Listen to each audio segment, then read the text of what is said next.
The following program is a collection of stooges talking about happenings in the sports world. It is meant to be comedic informative. The opinions expressed on this show do not necessarily reflect the beliefs of their peers, their boss, or ESPN. There may be some cuss words because that's how humans in the real world talk. If you are young, please seek permission before watching any further. Hey, What? let's go! This show stinks, and the fact that you listen, we are very, very thankful for. McAfee on the line with a gorgeous assist. The all-time leading tackler for the Green Bay Packers. You pink! Damn it! Your friend tell a friend something nice could change their life.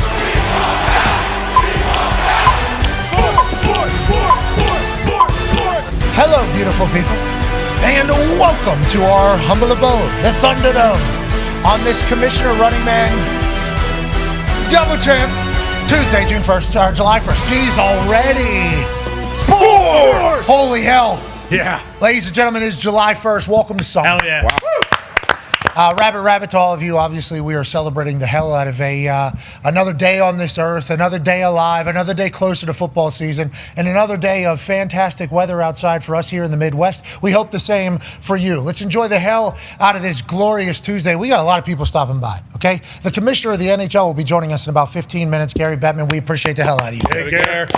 A lot to talk about in the NHL. Obviously, they just had their draft. I believe they have a CBA deal being done or finished negotiation a year early. So normally these types of things are very contentious, especially in the hockey world. They've had work stoppages, a few different ones that have kind of almost tanked the sport and the league as a whole. They've bounced back in a massive way. Obviously, high ratings. There's a lot of talk and conversation about the NHL and the great sport of hockey. And now they're talking about maybe expansion things. And they get a deal done ahead of time whenever normally it's a lot of this. Feels like hockey's on the rise. We talked to Ryan Smith, new owner of the Utah Mammoth, new franchise out there in Utah. And he says from what they're talking about behind the scenes at the NHL, everything's on the up into the right angle. So it's like, I can't wait to talk to Gary Bettman about how he feels about the world. Quentin Richardson will join us in about 39 minutes or so. He, 13-year NBA vet. There's a lot of things happening around the NBA. Mm-hmm. Yeah. Sean Shrani says it's going to be the most craziest offseason ever. Damn right. Might be right. Sean Shrani has been batting pretty good here thus far in most of the news or the stories that we should follow looking ahead during the playoff run, what he was telling us and forecasting the future would look like. Well, now there's an NBA player making $71.25 million a year. Congratulations to NBA champion, NBA MVP, Finals MVP, and now the new highest paid player in the history of sport. $71.25 million a year in salary. Congratulations to SGA. Yeah. That's unbelievable. He's not the only one that got paid.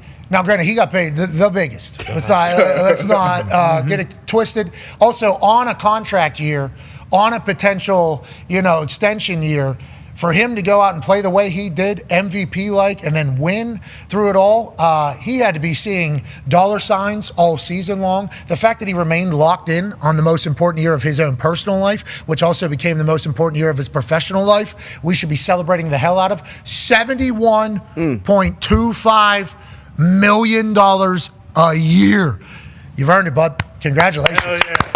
And if that's what they're paying, good for the NBA as well. 9-year NFL vet, Darius J. Butler is here. We have some quarterbacks kind of touching 60, obviously, in the NFL.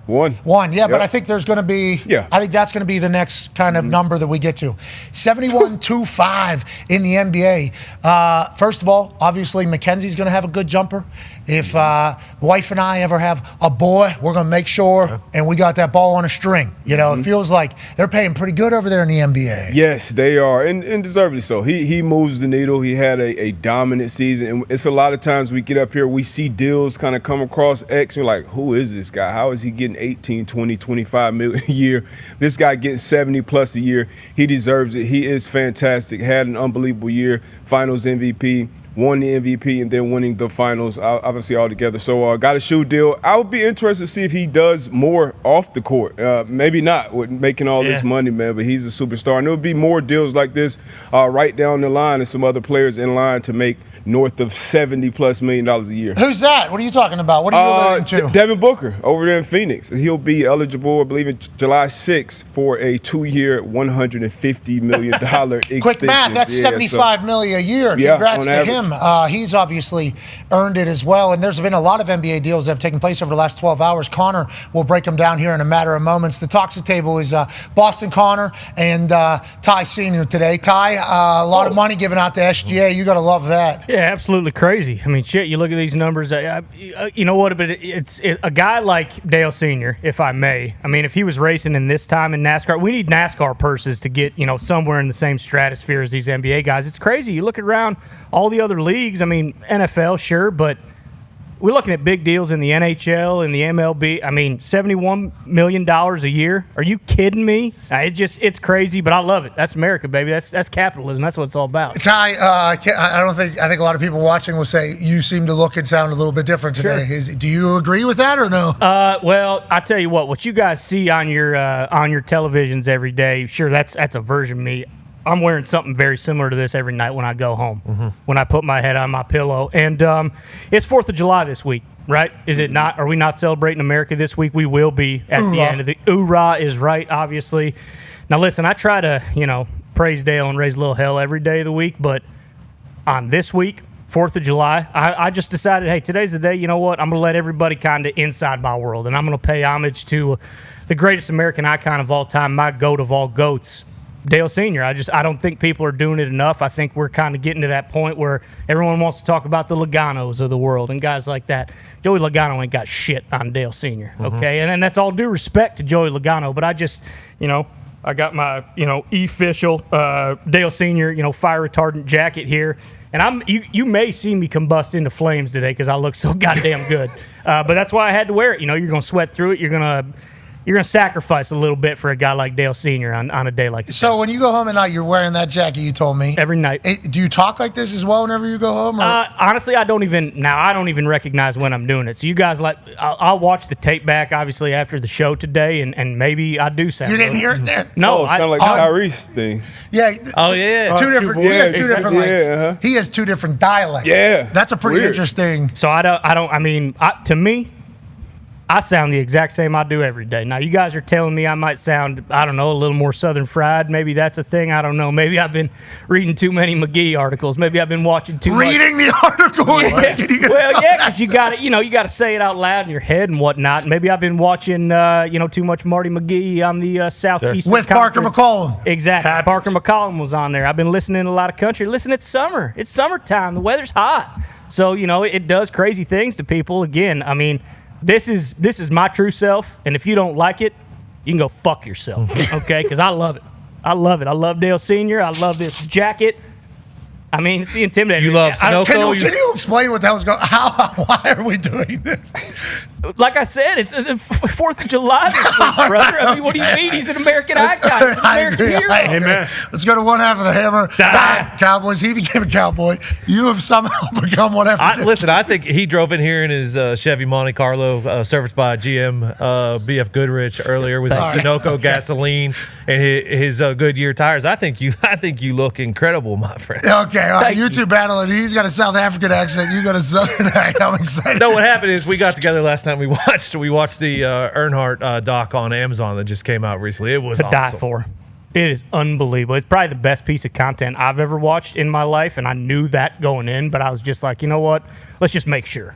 Let's just kind of take the temperature. And it's on Amazon, right? Yeah, 4-part series. It is unbelievable. All the stuff you thought you knew about Senior, I mean, it doesn't even scratch the surface of what was beneath that man, what was beneath the hood. Did you learn anything about Dale Earnhardt? You know what? Once I saw it. I didn't watch it yet, but I wasn't a fan of motorsports till recently. Sure. Obviously saw Dale, know of him, American icon, as you said. Right. born in the 50s, born in the South. Okay. So immediately I got to do some research. I got to do my own research. Went to ChatGPT, typed in some questions, some words, some hot button topics maybe, and he came back clean. So hey, Dale's good with me. Raise hell, praise Dale. He is Black Knight. I had some friends growing up. That was one of my nicknames, Black Knight. Don't ever call me that again. There's only one Black Knight, and that's Dale. So I can't wait to watch him. His son's a good man too, man. His son's a great Junior? man. You and ChatGPT. You and ChatGPT. Oh yeah, ChatGPT. I don't even really Google anymore. ChatGPT, and look, once again, born in the South, 50s. Just have to see. Are you sure? Can you do a little more digging? Clean bill. We're good. We're clean. Okay, that's good news. Yeah, Seems like so that. look, I don't need anybody else doing any more research for me. My research is done. Dale's good with me. ChatGPT looked into it. That's a wild time we're in. He's having actual conversations with ChatGPT. Oh, yeah. And Ty is walking in here as impersonating Dale Earnhardt. Here is a picture of Dale Earnhardt. Senior, obviously. Yep, there he is. And then Ty. Are you sure? Ty, if we could get Ty next, can we get a Ty next to? What an honor this is for you right now. Unbelievable. It's the best day of my life. Best day of my dadgum life. I like that. I like what you're doing. Are they going to do it? There we go. I mean, Who's who? Look at it in America. Like a mirror. Does this feel good for you? even the jacket. This is awesome. I'm not kidding. This is the best day of my life. All right, we'll move on. We appreciate you doing that. And shout out to Amazon for the 4-part documentary, because Ty did walk, just like whenever Tone went into his COVID cave and came out like one of the best gamblers on earth, because all he did was go through, and then he became a cowboy because he watched old buddy out there, Yellowstone out there in Montana. So he just started wearing a cowboy hat. He became a cowboy through COVID. We called him the COVID cowboy. Now he's a hammer Dahn cowboy alongside Bubba Gumpino in the back. You have kind of transformed Dale Earnhardt from watching one documentary, and I can respect that, and I appreciate your love for him. Now, sitting next to you at Boston Connor, we were talking about it before Dale Earnhardt got into his pitch about NASCAR pools and prizes needing to get to the stratosphere of the NBA. There's a lot that has happened since the NBA free agency has kind of tipped off, we'll say, yesterday. SGA, $71.25 million is absurd, but that's he's not the only guy that got a shit ton of money, Conman. Yeah, Jaren Jackson Jr. also signs a 5-year, $240 million max extension. If you remember, the Grizzlies traded Desmond Bane to Orlando. He gets a big deal there. So they have a little bit more money. Give it to him. I believe he won Defensive Player of the Year either last year or the year before. The Grizzlies, kind of one of those weird teams that fired their coach a week before the playoffs started. Kind of a odd situation there, but Jaren Jackson Jr., unbelievable. Another guy that's signed. Not as big of a money deal, but a big free agent everyone was kind of looking at. Brooke Lopez, he is going to L.A., but he is not going to the Lakers. He's going to the Clips. Kind of a massive signing for them. Everybody thought Lakers because center. Yeah, that's kind of their number one priority right now. People are now looking at DeAndre Ayton. Really good highlight there of him blocking Pascal Siakam. That was weird. But Brooke Lopez going to the Clippers. Massive. That was the last series he played in. They also extended James Harden 2 years, $82 million. I think the Clippers. So Brooke Lopez and James Harden going to be a dynamic duo. Yeah, tough situation there to start. But we pick what highlights are going to be shown. Yeah. We don't need Pascal Siakam getting his shit sent. Boom! To the goddamn rafters as the first one for Brooke Lopez. Listen, this is chronological order. I wanted to show the most recent things that he's done. In the last series they played was against the Pacers. I appreciate you guys. I appreciate the video department keeping it honest. I do appreciate it. Objective. I like it. To Tony's point, it was in the playoffs. Brooke Lopez, very good in the playoffs. Clippers need someone very good in the playoffs. They haven't been good in the playoffs as of recently.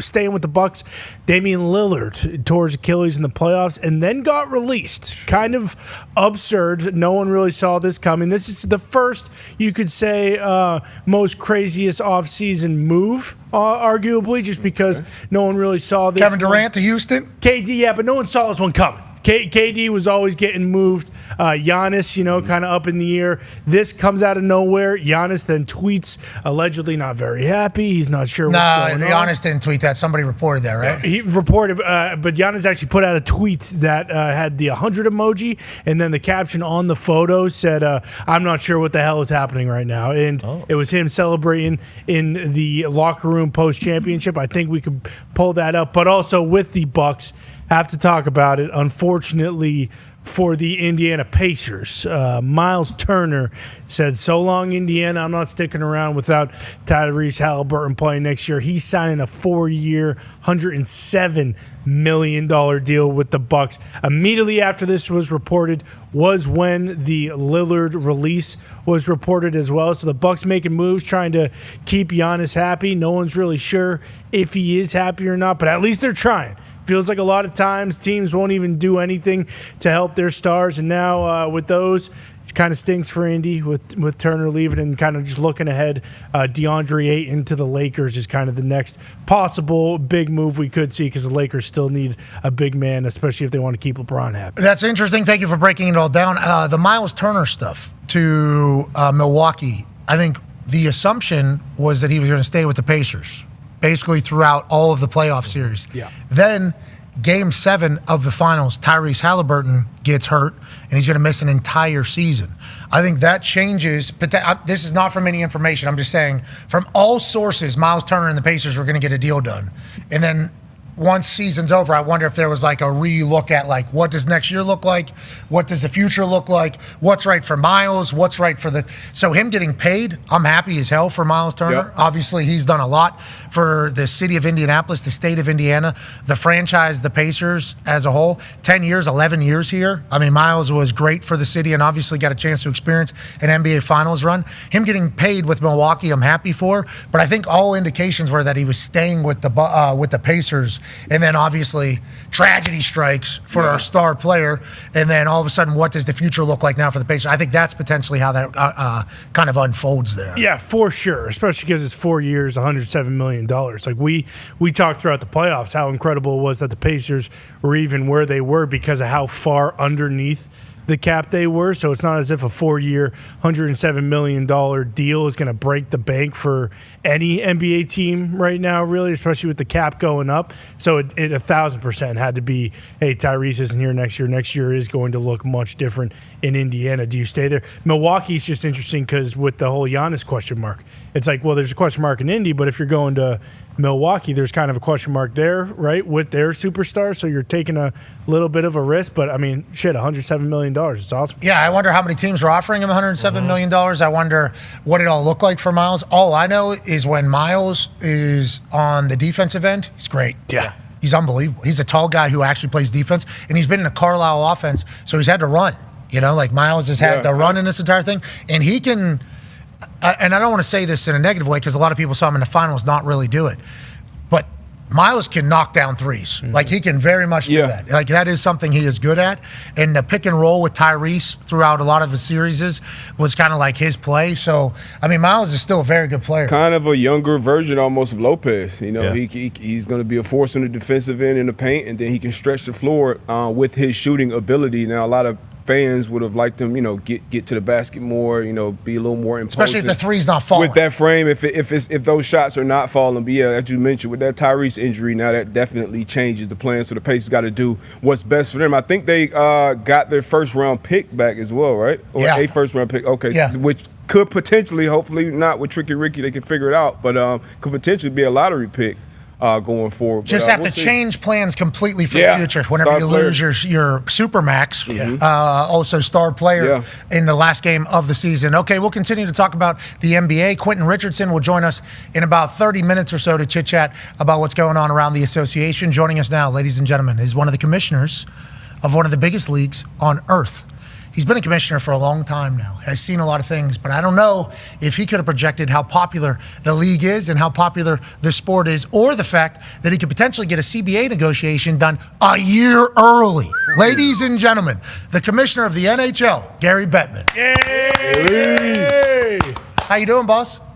I'm doing great, and it's always great to be with you because I love the fact that you're such a fan. Yes, lucky to grow up in Pittsburgh. Obviously had a lot of great times. Hockey was good to my family, my community, and the sport is obviously spectacular. Let's talk about the state of the sport.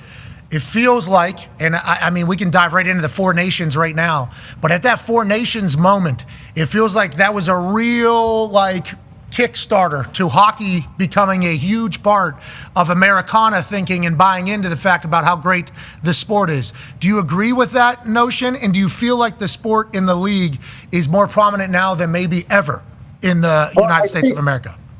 I think over the last 3 decades, we've seen an upward trajectory pretty consistently, but every now and then there's been an extra boost. And whether it was outdoor games or going to the Olympics, which we used to do 10, 15 years ago and we're going back to, what worked so well on Four Nations was the pent-up demand for international best-on-best competition. We think we do that as well, if not better than anybody, and it was something that was really important to our players, which is why when you saw the event, you could see that they were all in, which is why I guess it drew such positive comparison to all-star games in some of the other sports. At the end of the day, this meant a lot to the players to represent to their countries, and they showed it in the way the competition played out, and they showed it even after Four Nations was over based on the number of players that came back to their NHL teams injured. I know that you don't love the stage fighting, I believe is what the NHL would like to get rid of.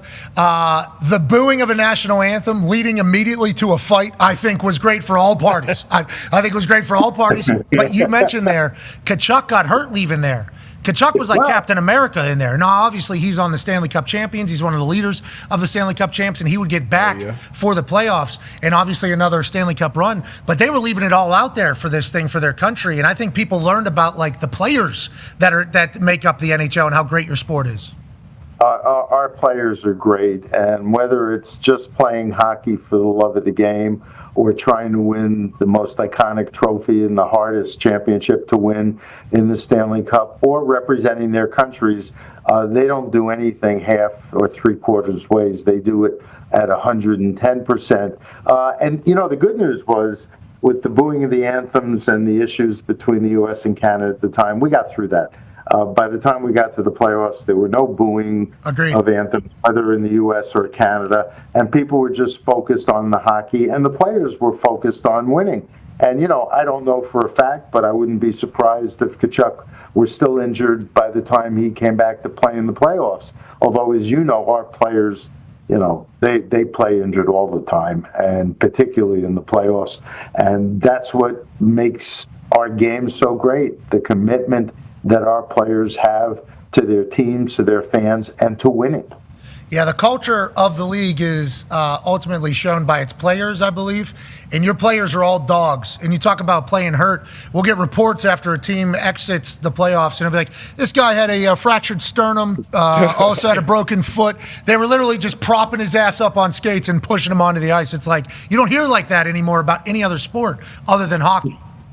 I don't think you ever heard that in any other sport, although I assume when you referred to dogs, that was a good thing. Yes, dogs are good, Gary. Dogs are good. D-A-W-G-S. I just want to make sure. Yeah, D-A-W-G-S, not D-O-G-S. D-O-G-S, too, good. I got a couple of those, Chuck, Valerie. They're good dogs and all that. Let's talk about, you talked about Tkachuk, and you talked about Lord Stanley Cup, obviously, and how remarkable it is. We had a chance to hang out with it here one day, and obviously the stories of the Stanley Cup, and Darius J. Butler is obviously reaping the benefit of winning another one. What is your thought? Congrats to the Florida Panthers on going back-to-back. Hell yeah. And now with Zito signing everybody back, it's like we're obviously in the middle of a dynasty here. We have to talk about that. Not every league loves dynasties. I think there's some leagues that are making rules so that dynasties don't happen. I think obviously the NFL had the New England Patriots for a long time. The Chiefs can still be in the middle of making one, but it's very difficult, especially with salary cap and money and business and how everything has to go. How does the league yourself feel about this Florida Panthers team, especially because how good they represent hockey, I think, as a whole? Whether or not dynasties are good or bad, my view in sports is it is what it is. And if a team can excel Not you to do what the Panthers have done 3 years in a row in the Stanley Cup final, winning back-to-backs. They're looking very strong as we project ahead for next year, having re-signed the three important free agents. The stories are what it's all about. It's what takes place on the ice that makes it great. And if they can pull off a three-peat, that'll be remarkable. But we've always prided ourselves, particularly in the last 20 years post-salary cap, that our competitive balance is extraordinary. The races to get into the playoffs at the end of the regular season, we had 3 teams that didn't know their playoff status to the last game of the regular season. And I think that's what's compelling, and that's what brings fans to the game. If, in fact, the Panthers can do it again, kudos to them, and it's a testament to the players and to what is being done by management and ownership to give all the resources and to build a team that has this chemistry, making all the right decisions. So, we've had a couple of back-to-backs over the years, but overall, we see lots of changes. At least 5 different teams, I think over the last 10, 15 years, with one exception, we've had at least 5 different teams turn over in the playoffs every year.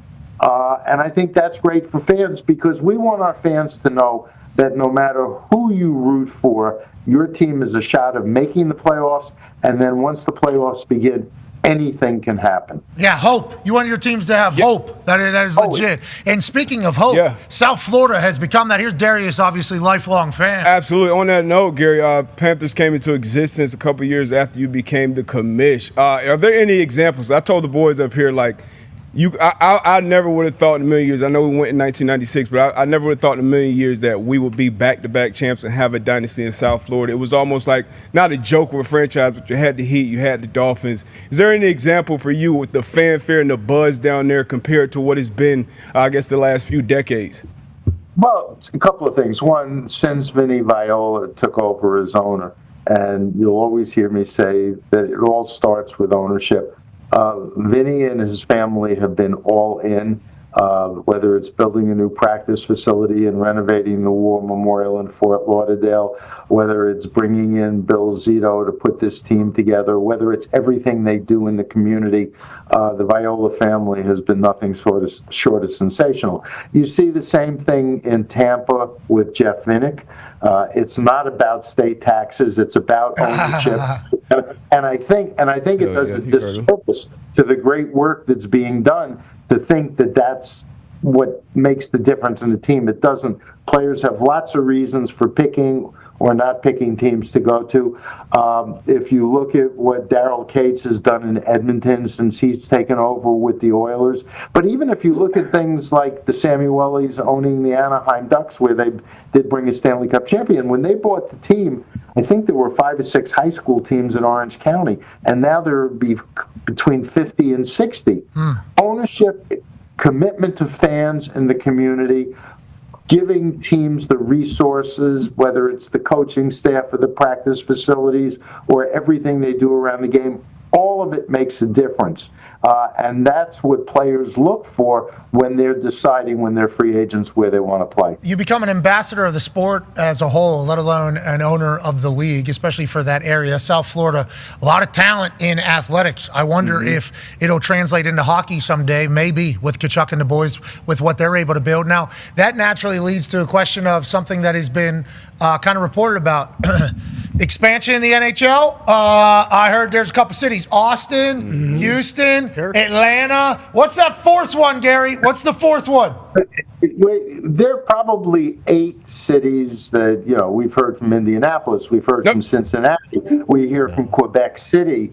The list goes on and on. We're not focusing on expanding right now. I'm not going to issue an edict that says if you want an expansion team, file your application by this date. I think the most important things at 10,000 feet in expansion are ownership, which we've just talked about, market, arena, And what does it do to make the league stronger, improve our footprint? Because we're a little bit different than the other three major sports in that of our 32 teams, 7 are in Canada, which is a good thing because of how strong the game is in Canada. We're like, if you want to draw a comparison, we're like the NFL is in the U.S. based on how we are in Canada. Just look at the last national deal we just did a couple of months ago with Rogers. If somebody wants to no check big deal, no big deal. You just say just a subtle flex right there. That was a subtle flex out of you, Gary. Yeah, I was like, just look at the Rogers deal. What's going on up there? Little flex, okay. But if somebody can check those 4 boxes and wants to do a deep dive, then I'll take it to the owners and we'll consider it. I'm not pressuring anybody. We're not giving deadlines.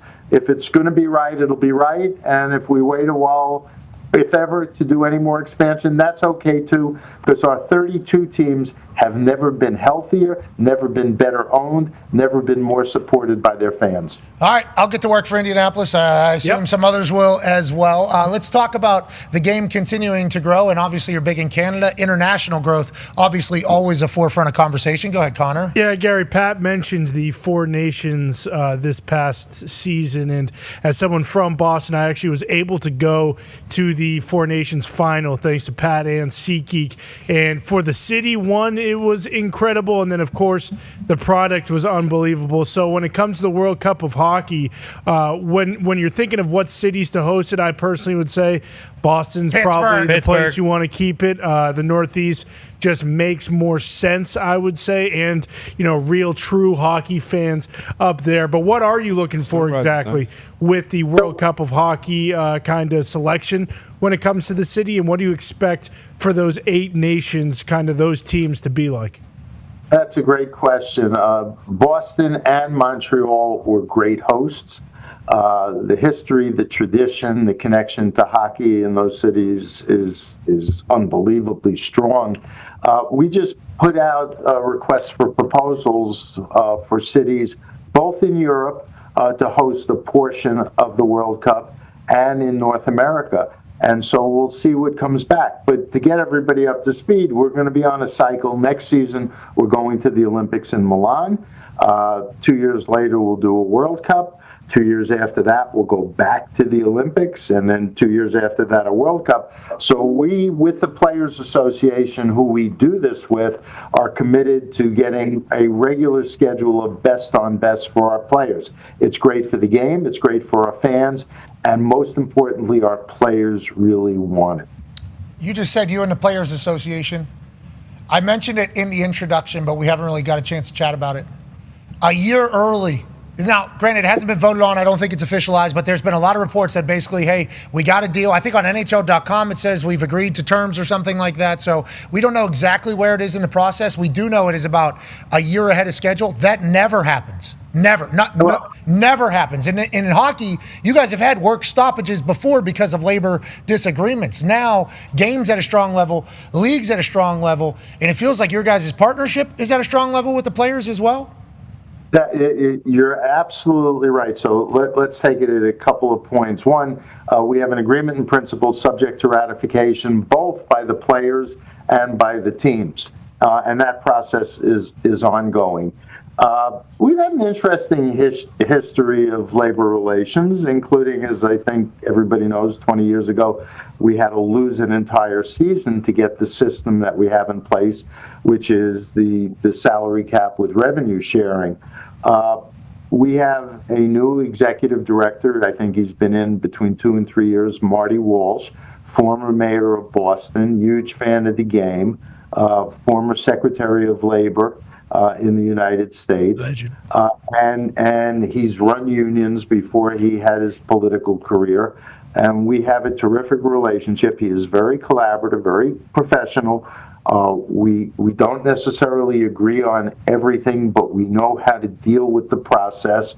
And Marty is of the belief that it's great for everybody, including the players, if we're all on the same side and we're working to grow the game. And with a year left in our collective bargaining, we managed to work collaboratively together to have a good collective bargaining process, which started around the end of February, the beginning of March.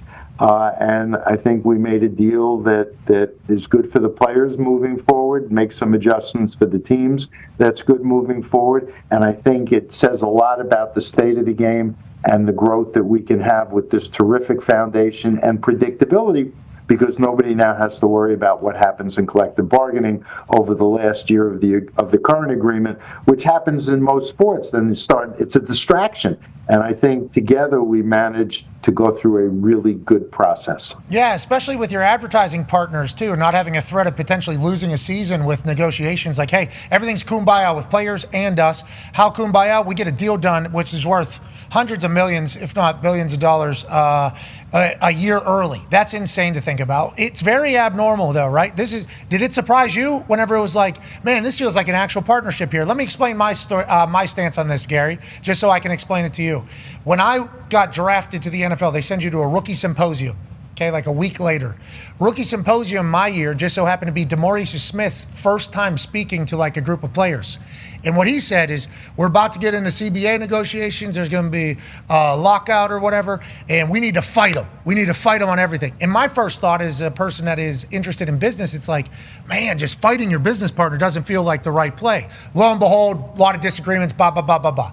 Then we move forward. I wasn't as naive. I was naive at the time. I learned like, oh, there's fights in every one of these. It's like 32 lawyers taking on the player lawyer, and they're fighting for every inch. We can drop a THC testing level, 0.05%. What do we have to give up? Well, 45 days of work on the other. It's like everything is just like tooth and nail. I don't think that makes sense, personally, from a business perspective. So whenever this starts happening with the players, are you surprised and excited, I assume, at the same time? But listen, we've had our battles. People credit me, I use that word in quotes, with 3 lockouts. If you don't have a partner who gets the big picture and is willing to engage, you're going to have disharmony on the collective bargaining front. Fortunately, Marty Walsh and we've developed a great relationship.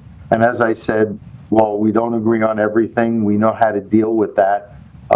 He gets the big picture, which says you need a healthy business for it to benefit everyone, particularly and including his members in his union, namely the players. And so, first of all, nobody would ever accuse you of being naive. But more importantly, you've got the big picture, and that's how we've managed to come together. And in that regard, Marty and I are on the same page in terms of what we need to do is do the things that will help grow the game at all levels for the benefit of everybody, not just the players of the league, but for our fans as well. Yeah, but it's whatever the league knows, like, hey, we can build, we got to work still. Like, that's a good thing. Like, I think some leagues get to a point where they think they're big and they don't do all the other stuff, and then all of a sudden people start talking bad about your league. It's like, I appreciate the fact that you guys acknowledge it. I love that the players are on board. The Olympics is a good idea because that's going to be some hockey that some people have never seen the sport before. And if they're watching, like, the best of the best play, it's like, yes, this is a sport I love, you know? And by the way, you're 100% right, and I agree with you, but stopping in the middle of the season for 2 weeks is a bit of a disruption, and it's hard to deal with. But on balance, it's something we think is important to work our way through. The deal terms they're either being finalized with the IIHF, the International Ice Hockey Federation, and the International Olympic Committee either today or tomorrow. And in fact, Deputy Commissioner Bill Daley is in Zurich today to deal with that very issue. So we know it's important. We know it's not without its difficulties, but on balance, it's important, and that's why we manage the complexity of it all. That was awesome. I just heard what the owner said. Yeah, Olympics, awesome fun. We might lose a $30-40 million player, and we got to stop our league? Okay, like that is hilarious. Okay, we got another rule that we think should be put in place. Tone, one half of the Hammer, Dahn, Cowboys from Pittsburgh, Pennsylvania. Yeah, Gary, there was some unfortunate, untrue rumors last week that Sidney Crosby was going to be traded from the Pittsburgh Penguins. Now, they were untrue, but just so we don't have it again in the future, can you make a rule in the NHL that Sid is not allowed to be traded from the Pittsburgh Penguins, please? But it also, go ahead, sorry. Sid has been unbelievable for the game on and off the ice. He's been unbelievable for Pittsburgh. My guess is if he ever moved, and I have no reason to believe he would, it would only be because he wants to go to a situation to finish out his career. I'd be surprised if he ever moved, and I know how important he is to Pittsburgh, and I know how important Pittsburgh is to him. So, in this era of social media where anybody can put out anything, you really have to verify before you get all wound up about something. Yeah, I'm telling you, you're not just in this situation. That's every single day out there on the internet. There's a lot happening that you got to kind of keep your eyes peeled for. And obviously, you two have celebrated a couple different times about what things. Yeah, you look good. Look at you. Hey, you natural. I was much younger then. Hey, Gary, we will say this. We've been noticing. I don't know if you've been noticing. Feels like round of applause. Now, at the draft, you're going to get your ass booed. I think that's just normal. But I think people, hockey world's, don't you think? I think hockey world's like, hey, Gary, you're doing it. Actually, I get booed. It's a sign of affection. Definitely. If they ignored me, I'd be concerned. If I'm getting booed, it means they're paying attention. Commissioners have to make tough decisions against fan bases and teams, so you're obviously putting that spot, especially with work stoppages. But I would like to let you know, from us reading the tea leaves from outside looking in, it's like Gary Bettman, to use a wrestling term, kind of a baby face right now in the hockey world. I think you've done great things for the league and sport. I think people see that, Gary. Thank you for saying that. And by the way, getting booed at the draft in L.A. Friday night was worth it to see moments like Matthew Schaefer coming up and the emotion of him being drafted. And we talked about that when he came up, to see the ovation that Meredith Goudreau got when she came to meet the Columbus pick, to see Charles Barkley and Adam Sandler participate, on behalf of Philly and Boston. There were some really great moments. Yeah, okay, we switched from a centralized draft to decentralized. Steve Mayer tried some things to make us look a little bit different than what other leagues do. But you know what? Unless you try some things and even stumble a little, you don't get to a great place. So on balance, we had a very impactful and meaningful draft. We thought there was a lot of clips, too, that came from it, which is obviously very important for the modern era of media. And I'd like to say, as somebody that talks into a microphone on a regular basis, you hosting that thing, not bad. You were walking people to things. You were talking. I mean, you were hosting out there, Gary. Welcome to the show. Welcome to the league. How we doing? Let's send over here. I thought you did a great job. Thank you. I actually had fun.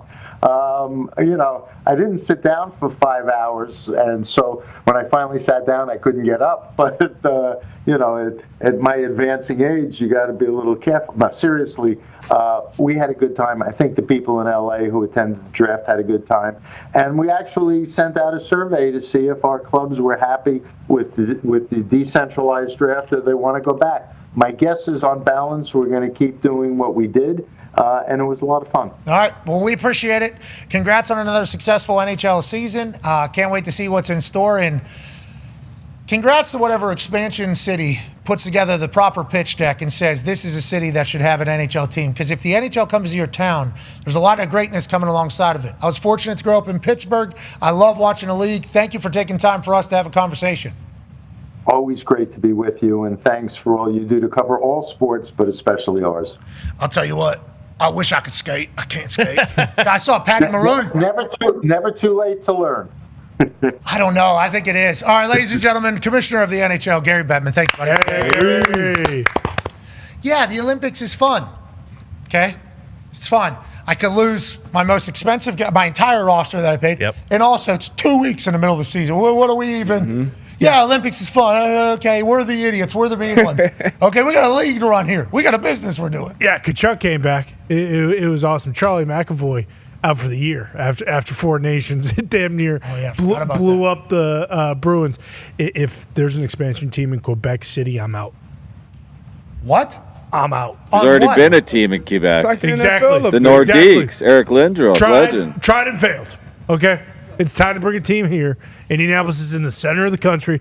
They just put on a show for the NBA Finals. You see how raucous of an atmosphere that is. And I don't know, can they play hockey in Cambridge? I saw some people saying they can't. What? Yes, they can. Yes, they can. They have to be able to. They had hockey games there before. They put hockey at Barclays in the freaking Jumbotron. Wasn't even centered on the ice, okay? So you can put hockey anywhere. Don't tell me about that. What's the name? What would be the mascot? I don't know. I've gone through a couple different thoughts of what an NHL team could look like here, gone through many different iterations. I don't know if today's the day to the ice gods? I mean, today it could be the Indianapolis Dales. No. Put that face on. What did you think about Commissioner Bettman? Intimidators. Well, that's what I was going to say. If we're going to do a team, listen, we've seen the success of the Hurricanes down in Carolina. Okay, why not go over to Kannapolis, North Carolina, birthplace of Dale Earnhardt Sr.? Are you kidding me? That's where you want a hockey team? Kannapolis? Goddamn right. Kannapolis, Carolina, North Carolina, the North Carolina Intimidators. I love it personally. What, it just be sunglasses on hockey skates? Yeah, I think or a helmet. You know, you got the helmet, hockey bucket with the Intimidator shades on. Stash. Obviously, skates, stick. Yeah, black and red. I mean, sorry Hurricanes. I know you already got that color scheme, that paint scheme, if you will. What city is this again? Kannapolis, North Carolina. A lot of great things in Kannapolis. Well, the greatest thing. The Intimidator was born there. Now, he obviously moved around a bit. He, spent his time in the Carolinas. I thought, Commissioner Bettman was pretty good. I did want to let him know, though, that I don't think it's fair that as a, Vegas Golden Knights super fan, I should be jacked up. I should be pumped up. They just landed Mitch Marner, who's arguably the crown jewel of free agency period. Well, that's what everybody's saying. So instead of being jacked up, I'm fucking red-assed because now they're talking about collusion and allegations of tampering. What? It's like, hey, listen, just because Bill Foley is willing to spend a little bit more money than some of these cheapskates maybe up in Toronto, I mean, it really does. It kind of reminds me, back in the early 80s when, hey, listen, Childress Racing, they decided to spend a little bit more money to get Dale Sr. in there, okay? There are a couple other teams who, maybe could have gotten him. Was there collusion there? Was there a little bit of tampering there? Maybe. I don't think we should be penalizing these team owners who are willing to spend a little bit more cash in order to, chase a title. I think it's like I said, it's got me red ass. You were going to try to get to the bottom of it there with the commission? Yeah, I just want to say, hey, listen, Gare, maybe nut up and just say, you know what, Bill? You're good. You spend a little bit more money. If Toronto wanted him, and you know what I'm seeing today, they're whining because he's leaving. But then on the flip side, you're going to love this guy. He's a choker in the playoffs. He sucks. He's never won anything. That's the type of guy Vegas likes. Exactly. Mm-hmm. Exactly. Bring all the misfits down to Vegas. And guess what? Bill Foley will pay a little bit more for him. No taxes either. That's right. And it's Vegas. I love Gary Bettman saying, I'm about sick of people talking about state income tax being the reason why people are doing things. Now, is it helping? Maybe, but there's a lot of talent happening. A lot of the Florida Panthers players taking a little bit less money than they probably could elsewhere to stay down in Florida. And you got to think it's not just the tax, it's also probably the opportunity to ride around golf carts, everybody's different house. Without doubt. We'd all get along. Lifestyle's pretty cool. They're actually on vacation all day, every day, whenever they want to be. And then they go to work and work their asses off. And then they hop in a pool and have strawberry margarita with the boys. Don't sound too bad. Pina colada. The South Florida thing's really interesting. Really, really interesting. Why isn't their football team better? Well, there's a lot of distractions, I think, for the football team.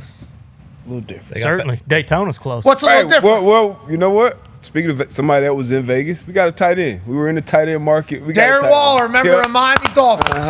Ben's got better today. We did. Hit that shit. Congratulations to the Dolphins bringing in a player as opposed to sending players away from their team. Jonnu Smith ends up with the Pittsburgh Steelers yesterday in a trade that involved Jalen Ramsey, Minkah Fitzpatrick, a 5th and a 7th round, I believe, swapped. And now Darren Waller back playing football for the Miami Dolphins. I'll tell you what, the guy's mind as a lyricist, phenomenal. When you talk about athlete, musician, rappers, he's good. He's very good. And on the football field, when he was at Vegas, and I believe before that, but Gruden pulled him up off of the Baltimore Ravens practice squad. John Gruden, whenever the Raiders were taking on the Baltimore Ravens, saw Darren Waller doing a workout pregame because he was on the practice squad, and he said, "What is that?" I would like that. Darren Waller then become Pro Bowler, All-Pro with the Raiders. Obviously immensely athletic, incredibly talented. We've seen his life off the field a lot. We know a lot about Darren Waller. But if McDaniel can get the most out of Darren Waller, I think that type of offense suits well for Darren. Yeah. Personally. Hell yeah. Now is he all the way back to being a guy? We shall see. Gumpy, how do you feel about Darren Waller coming into town? I mean, you trade a Pro Bowl tight end. What do? You get another Pro Bowl tight end, He doesn't. Period. Yeah. That's what Gumpy just said. Yeah. What do you want me to do? I mean, people are saying never seen a team with so much uncertainty going into a season. We haven't won a playoff game in 24 years. Has there ever been any certainty? Maybe uncertainty is not a bad thing. Yeah, maybe. Who knows? maybe. We don't know. That's where we are. We got a tight end. We needed a tight end. That's where we're at. All right, let's pivot away from the NFL. Congrats to Darren. We're happy you're back in the league. We hope you're happy, brother, whatever the case. Hell Legit. yeah. Hope you're happy. Enjoy your life. He's an incredible football player if he's playing good football. And that offense, with all the motions and shit, with how fast he can run, that feels like a good spot to land in. And we'll see if they can connect. Let's pivot to the NBA. A lot of money being given out. We've talked about this a lot, but it needs to be reiterated. The National Basketball Association has a team in it that has given one player $71.25 million a year. A year. In the world that we're in right now. Joining us is a 13-year NBA vet, friend of the program, ladies and gentlemen, Quentin Richardson. Yay, Q, obviously co-host of the Knuckleheads podcast. Please shout out D Miles for us. Whenever you see $71.25 million, you just do this to SGA. You congratulate him. How do basketball players view this type of breakthrough type contract happening? Absolutely, man. I mean, all of us are saluting this. This is a monumental deal, the biggest deal in the history so far. And the other part of it is that, as I understand, he doesn't even have an agent, so he go ahead and pay a couple lawyers, do little help him with some contracts, and he bring that all to the fam. That's pretty dope right there, SGA. I love that for SGA on a contract year to play the way he did and for his team to play the way they did. Congrats to him on getting the bag. Okay, let's talk about a couple of the other stories around free agency that has really caught your eyes. What are some teams we should be looking at or situations that maybe we should spend a little time learning about? Man, H-Town, Houston went crazy yesterday. Obviously it started with getting KD, and they signed Steven Adams a little earlier in the offseason. But the moves they were able to make and to get KD without having to give up some of their they bigger pieces like Şengün, and then they go get Clint Capella and sign Van Vliet back, and then they steal Dorian Finney-Smith from the Lakers. Like, that was a shocking move to me. I didn't foresee them being in a position to do that. So I think they've gone all in this year and trying to position themselves to compete with OKC for the West and to try and get a chip. Most craziest offseason ever has Kevin Durant moving from Phoenix to Houston, and then Houston continuing to make plays. They were the number 2 team in the West, I believe, this past season. Also very young, and they re-signed Ime to a massive deal down there. Looks like the Houston Rockets are ready to cook down Houston lane of Vegas. Congratulations to them. You just mentioned Dorian Finney coming from the Lakers. Let's talk about the Lakers a little bit. Ty Sr. has a question for you. Yeah, Q Rich, just curious. I know the Lakers were pretty keen on bringing in Brook Lopez. He was kind of like the centerpiece, of their offseason. Now we're hearing Ayton maybe. Obviously, he's from the LA area, went to Stanford,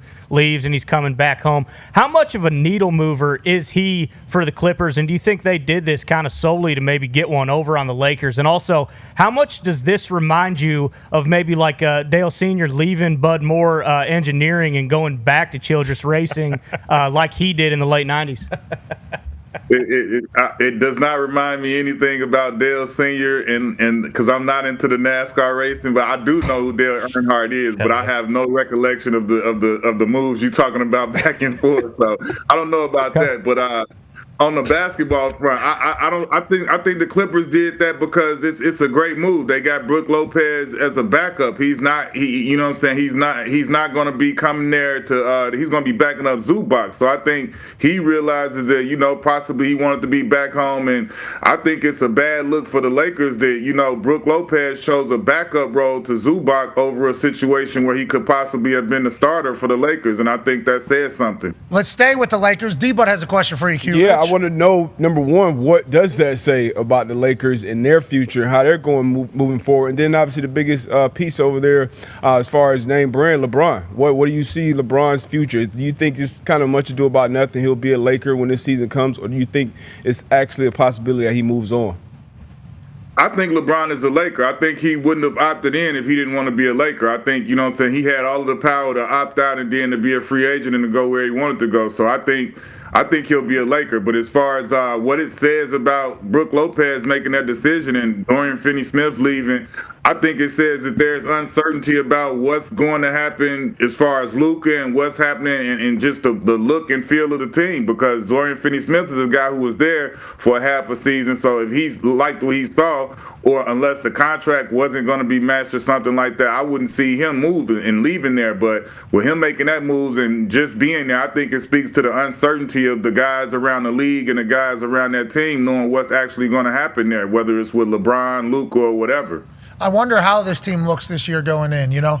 Rich Paul's quote to Shams Charania, very interesting. Hey, we're just monitoring this thing. He only has a few years left. We'll see, a couple years left. We'd like it to be for championships. With Luka, I automatically assume you'd at least have a chance at a championship each year. I guess we'll have to monitor the situation in Los Angeles. From L.A.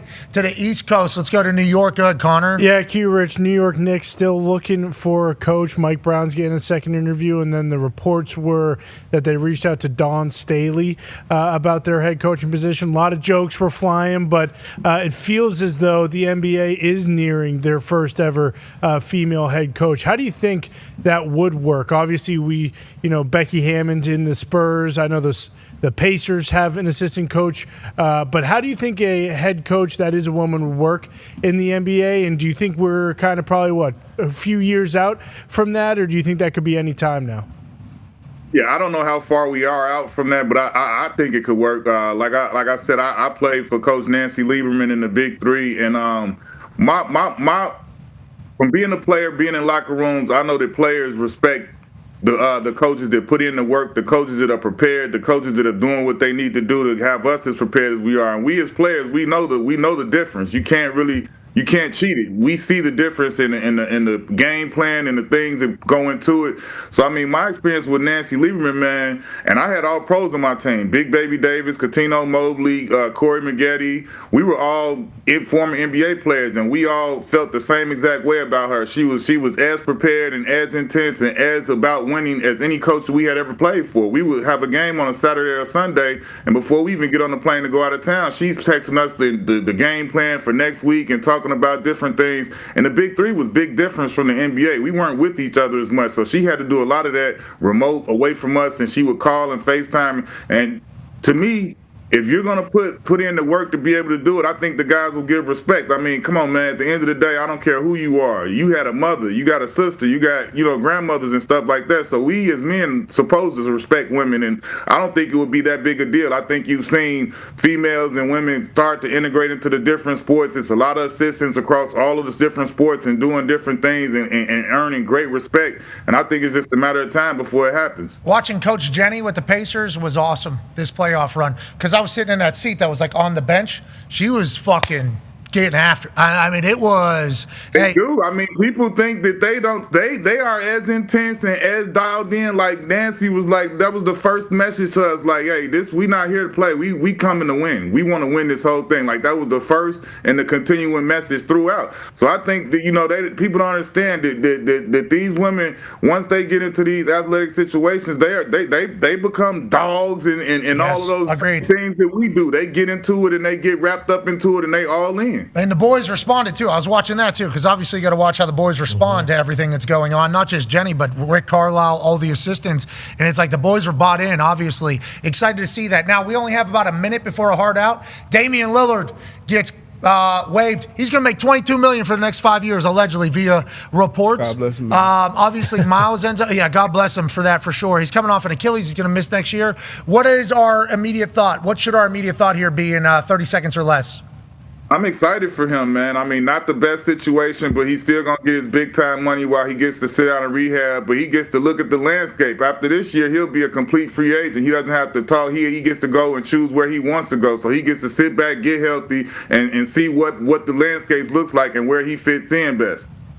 He's got that Bonilla deal, too, coming. Mm-hmm. Congrats to Bobby Bonilla, by the way. Absolutely. Another payment of $1 million until 20. Bobby Bonilla Day. Yeah. What a plan. What a deal. Hey, that is the biggest. He the GOAT right there for that. Yeah, unless you can get $71.25 million a year, you go ahead and get the Bonilla one. Ladies and gentlemen, Quentin Richardson. Thank you, buddy. Thank you. Thank you, Q. Okay, hour 2 on the other side. We'll have an exclusive with Glen Powell. Hell yeah. Glen Powell, obviously massive Texas Longhorn fan. Also, Running Man movie trailer dropped today. He's in it. We talked to him last week. It's going to be awesome. And Ilia Topuria, the current undefeated lightweight champion of the world. We'll see you on the other side. Be a friend.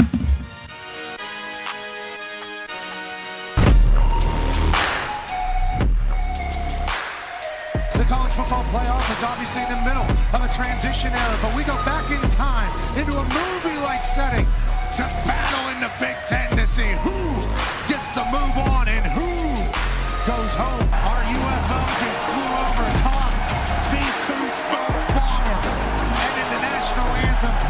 And on a day in the United States of America where a heinous act has happened, it's a nice reminder that we'll get your ass. You might take a shot, but you're never gonna win. And 10 for Will Howard. Same exact play action. Drops it off to Jeremiah Smith. With space. He's a monster. Jeremiah Smith. First touch is a touchdown. Time. Shot down middle. Buka. Ooh, touchdown. See the split safeties right here. So Will Howard knows his read, looks him off, steps up in the pocket. Great throw. Takes a shot. And what happens? Jeremiah Smith comes up with the ball. Handoff. Run to the left. Jordan James. Ray Alba. Will Howard. Time. Oh, no. Jeremiah Smith's wide ass open. And that's a touchdown. Ohio State is kicking the living shite out of the Oregon Ducks. If Jeremiah Smith is on your team, I think you can win every game. Travion Henderson. He's at the 30, the 20, the 10. Touchdown. They can run it. They can spin it. They can kick it. This Buckeyes team is playing football at a level nobody else in the country is playing right now. Now there's a low snap. Rolls left, throws back to the right. Jeremiah Smith's on the field. So that's another first down. Thus far, this game has been absolutely shite.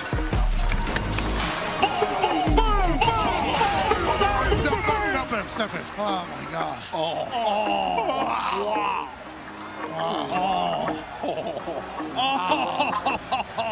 That is so beautiful. You got Matt Hardy on the left there. AJ,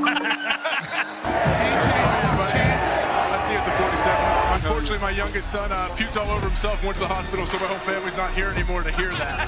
No. But I'm getting some updates every once in a while. He seems to be doing not much better. He puked over the whole section. Jeez. Instant urgent care, instant hospital. Oh, no. What type of shite was he eating? Is someone making salmon down here? We came down here and smelled like fish. Look at this.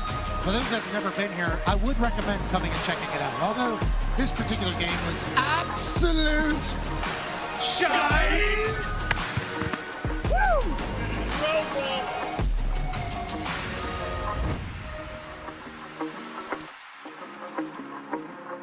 The following program is a collection of stooges talking about happenings in the sports world. It is meant to be comedic informative. The opinions expressed on this show do not necessarily reflect the beliefs of their peers, their boss, or ESPN. There may be some cuss words because that's how humans in the real world talk. If you are young, please seek permission before watching any further. Hey. Why? Let's go. This show stinks, and the fact that you listen, we are very, very thankful for. McAfee on the line with a gorgeous assist. The all-time leading tackler for the Green Bay Packers. You ping. Damn it! Your friend tell a friend something nice could change their life.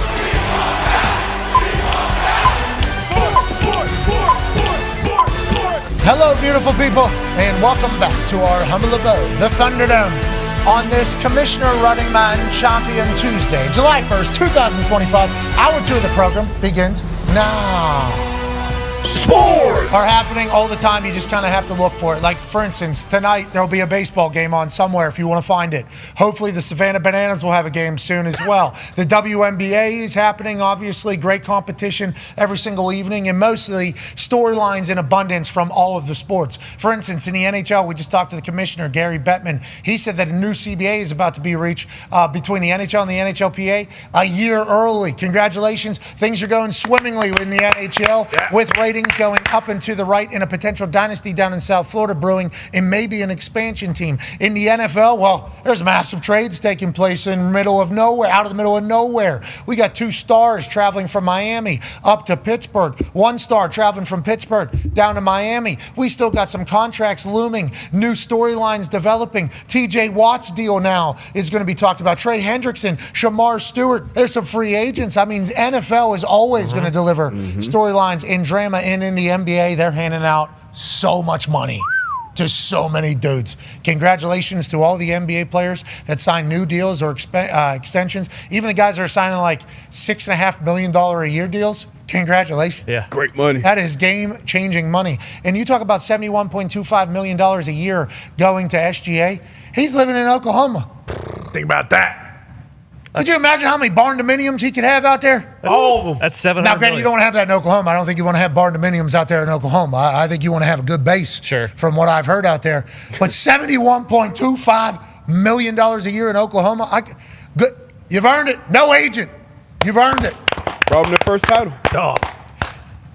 9-year NFL vet Darius J. Butler makes a great point. SGA has obviously helped out the city of Oklahoma City, and I assume they feel the same way towards him. Well earned. Congrats. He's not the only guy that got paid, but certainly more than anybody I've ever seen in my life. I don't know what Lou Messi's entire deal is with the MLS because I think they had a revenue share with Apple and downloads and everything, so who knows what that is. I know Saudi Arabia has been paying some soccer players like $250 million, $300 million a year, $450 million a year, allegedly. I don't know what's being actually reported and what is actual reality of this entire thing, but $71.25 million a year for one of our main leagues is outrageous. And congrats to him. The money's only going up because sports are the greatest thing on earth. Let's go to the Talks the Table at Boston Connor and at Ty Sr. Good first hour, Ty. Thank you very much. Yeah, I mean, it's a great day to be alive. Shit, you know, you looking at all these NBA and it's contracts. a great day to be alive. I know the sun's still shining when I close my eyes. It's a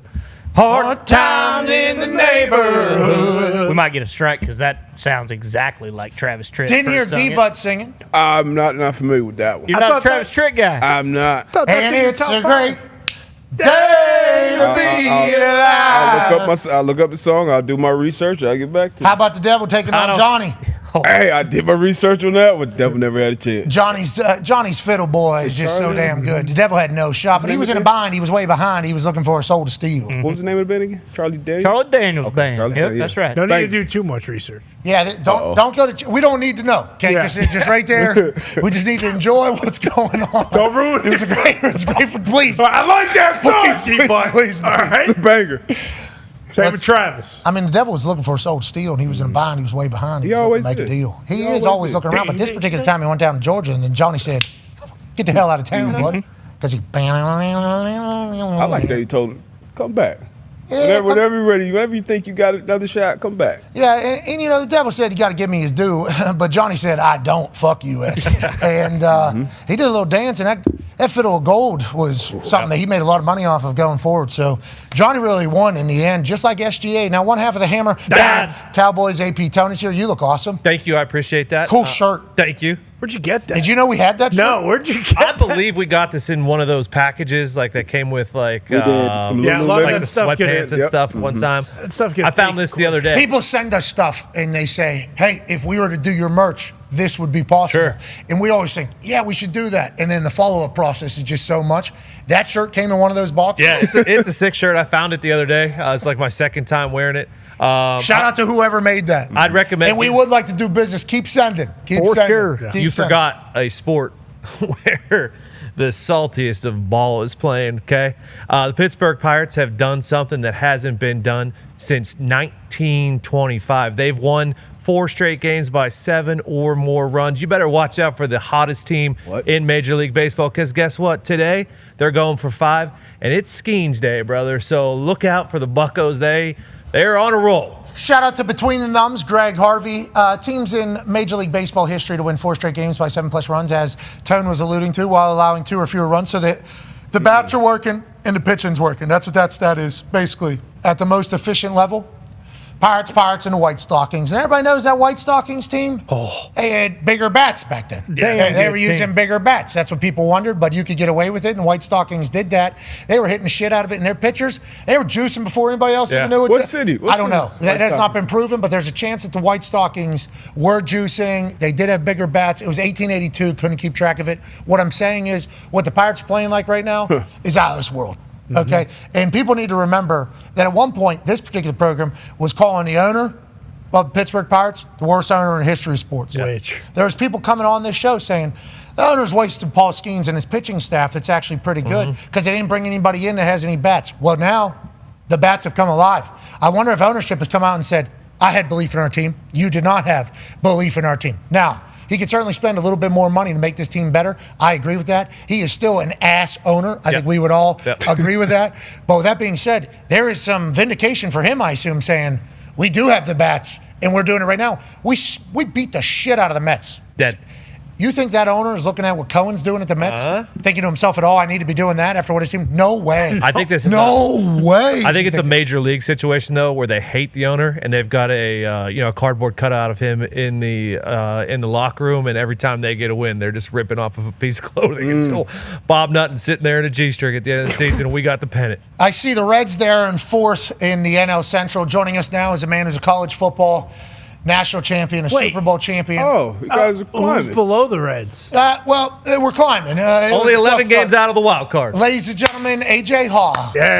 I don't know if you saw where the Buccos were, right there below the Cincinnati Reds. Don't know how that's possible because I saw Kirk Herbstreit put out his annual tweet about, I can't do it with this Red. I'll still watch, but I can't do it, saying they're playing bad ball. Lo and behold, they're 8 games ahead of the Pirates. So, I mean, maybe Pirates are above 500 since Don Kelly took over. It's really just that matters. It does. I would just let if the Pirates go on and win, if they win the next 14, Tone, then you guys can get to 500, and then you reset, and then it's another new season. Then, right? Is that what you're saying? Well, baseball every season is a month. You know, every season. Well, they've had a great June. Oh, they've had a good July. Well, this thing doesn't end until goddamn October, so we hope we can continue this thing. There's a lot. So you can't be doing that. No. Can't be bobbing the ball, but I caught it. Does that count? Oh yeah. As long as I keep it off the ground. Yeah, correct. Ball comes flying. Boom! I bobble it. Boom. This hand. Happened in the game. You got it. Savannah Bananas. Boom! Bang! Yep, that's an out. Yep. Happened in a game where it went, hit the guy's glove in right field. Center fielder's running over. Goes from the right fielder's glove out. Center fielder catches it. See you later. Tag team back again. That's what they're saying out there? It was all, that was like last week or something. It was incredible. Okay, sweet. Baseball's happening, AJ. Obviously, we're all watching every single evening. There is a little bit of positive momentum, I will say. We'll certainly circle back to it, put a pin in it. All the high corporate terms, whenever a bunch of suits are involved, from Sure. We all got ways to say things without saying things. That's kind of their world. Zoom call, drop some of those. New Zoom call. We can reuse first Zoom call shit because this is a new audience. We'll circle back, put a pin in it from a high level. That seems like a good idea. We got good momentum on this side. Bang, we jump into a new Zoom. We're just talking about the good momentum we had in this thing. That's day, bang, bam, bam, bam, bam. Yeah.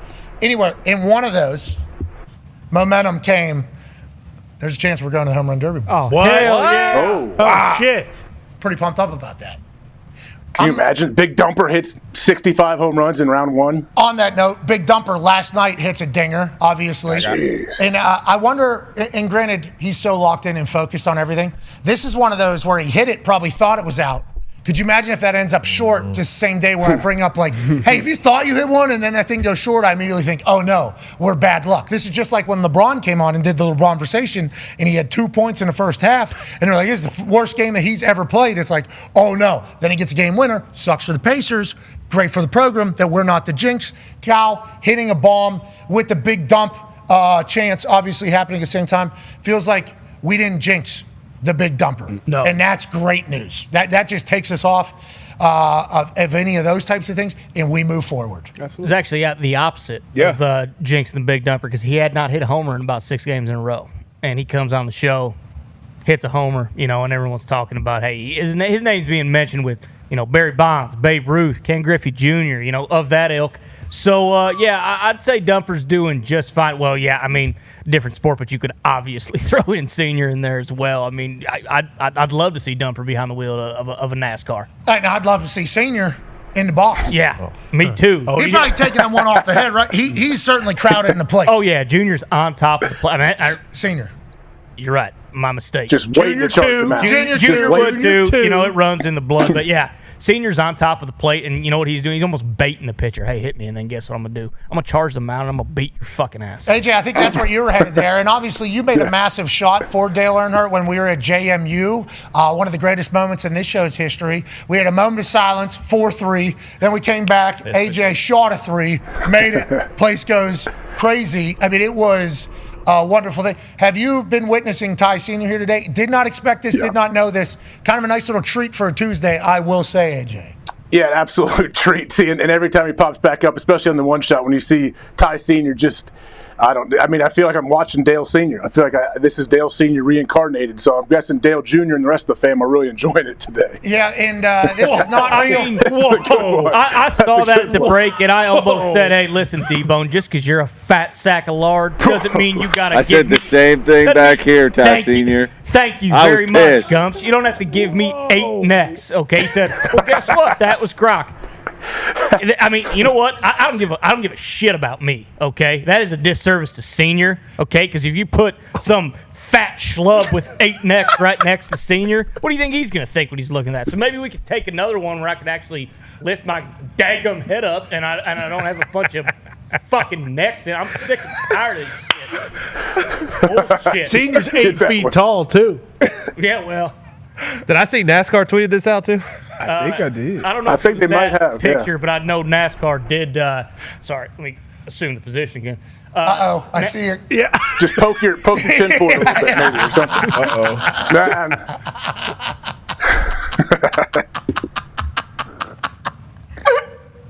There it is. You got something else coming today, Bone. I'll tell you that. He's been fired up all day. And you know what? I haven't said a thing because usually, I'll ruffle his feathers a bit. I'll go in there and say, Jesus, Bones, is the 8th bag of chips you've had today. It's 10:15. Slow down a bit. I haven't said any of that stuff lately because I've been, he's a good kid. He's a good boy. And I just been trying not to ruffle his feathers. Boy, I tell you what, I'm going to be counting his calories the rest of the week. Someone better. Yeah. Oh, he actually just texted and said, long time coming, bro. Oh, my. Touche. Fair amount of joke. All right. That's amazing. That's because a 4-part documentary on Amazon. That's why we got this today. I need to watch that. Yeah, you do. Thank you for your service to sports, Dale Earnhardt Sr. Hell yeah. I have not seen the documentary, but I feel like I've learned about it enough. And a person has completely transformed who he is into it. Job well done honoring a great American icon here on 4th of July week, obviously. Let's hit some. No, we should do this. Yeah. AJ, do you have a thought on $71.25 million a year for SGA? Yeah, when is the first $100 million a year guy going to break into the league is my question after that. Will it be NBA first, or will the NFL sign a new CBA? NBA. Possibly quarterback, but yeah, probably NBA. And the crazy thing is NBA guaranteed. We see Dame Lillard waived. Oh, still getting your cash. $22 million for the next 5 years for him. The Bobby Bonilla deal, obviously, everybody talks about this day of the year because it's like $1.3 million or something until 2035. Beautifully executed. Good for him to pull that off. You mentioned a $75 million a year deal that's around the corner, I guess. Who's that? Yeah, Devin Booker. So the highest paid player will almost always be from a player that was drafted by that team. They're able to get a little bit more. But Devin Booker, he'll be eligible, I believe, July 6th to get that 2-year, $150 million extension. I think it would be 72 in the first year and then 78 in the second year. Okay, so that's roughly $75 million a year. So they're already at $75 million a year. Right now, quarterbacks are at $60 million a year, right? That's where the top quarterback is. So will the new CBA for the NFL get to a point where quarterbacks are in tiers for the Supermax? Like quarterbacks are taken out they're kind of over here. Then the rest of the team has their own shit, because the way the NBA works, you draft a person, you can put the supermax on them without them ever hitting the market, right? Yeah, when they make, especially they make was it all NBA teams and different things like escalators. that. Yeah, so we would assume that the NFL could potentially roll out a quarterback tiering system that you could put onto a quarterback if they're going to become a free agent without having to give them 35% of the salary cap or whatever it is now and everything else having to happen. I think everybody's kind of on board with the quarterback matters. Quarterback needs to get paid the most, but also their contracts are clearly a direct impactor of the rest of the roster. We all understand that. So I wonder if there will be a conversation about that in the NFL, and would that lead to bigger deals for quarterbacks, or would that lead, I wonder, you know?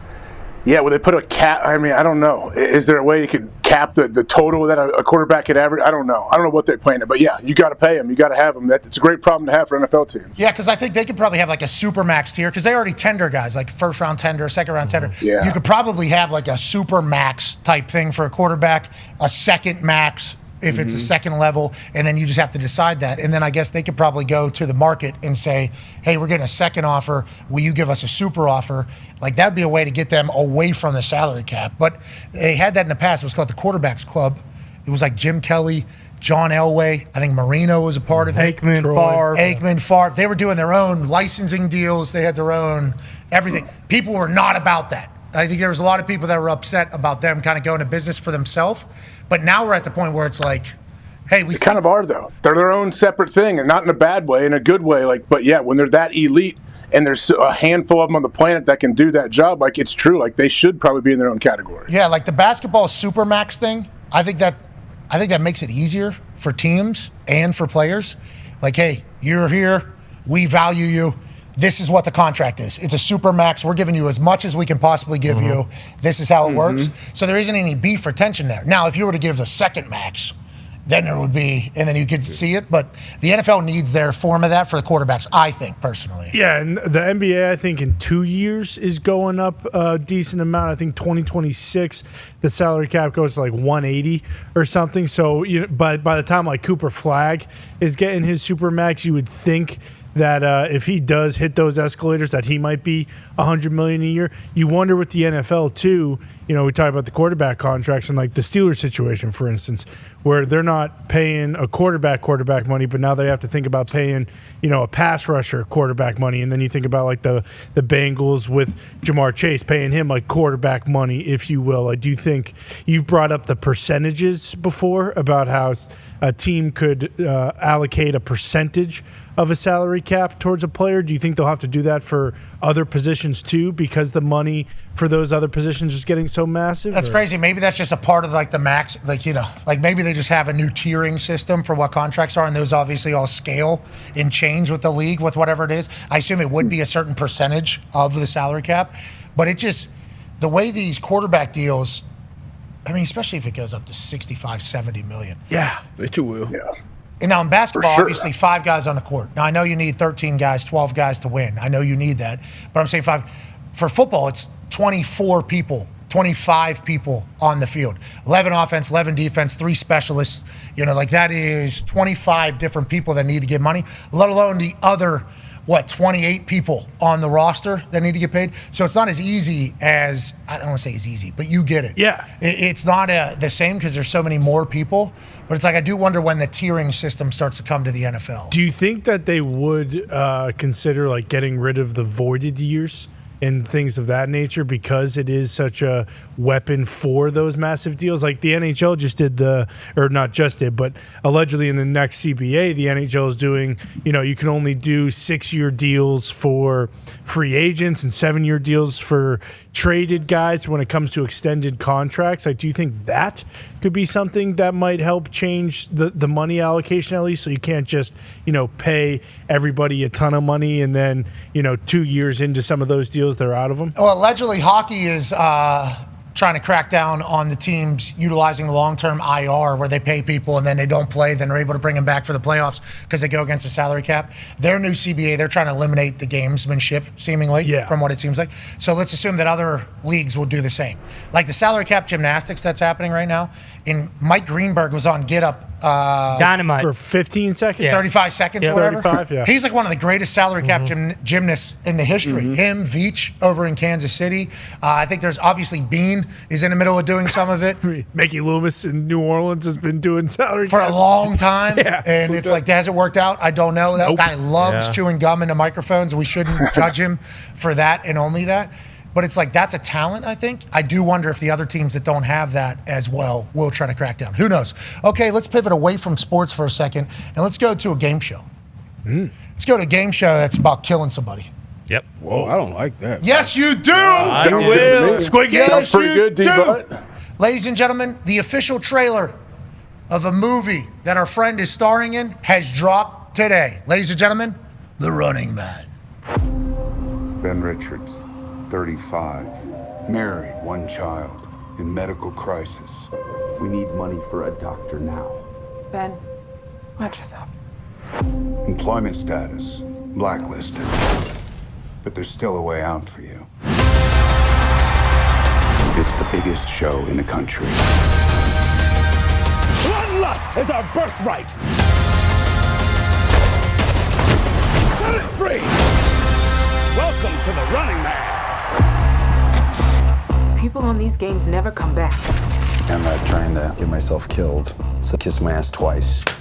Right there is why you can win this game. The rules are simple. Survive 30 days with the entire nation hunting you down. And get your family out of Slumside for good. I'm gonna come back here and burn this building down. I promise. That's the spirit. This is America, goddammit! And we don't put up with no bullshit! Yes! Hunt him down!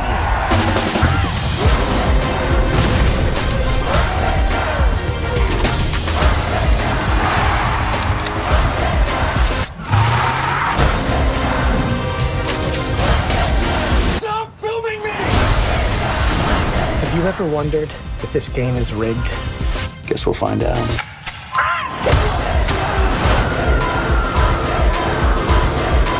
You might be moving up too fast. Hey, buddy. You're on Freebie.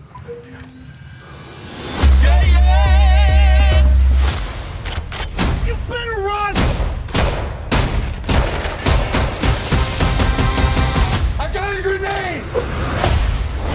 Back at you.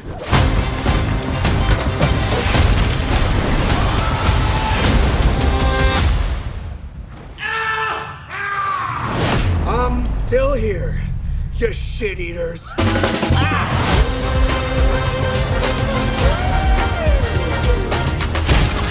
Hey, big boys!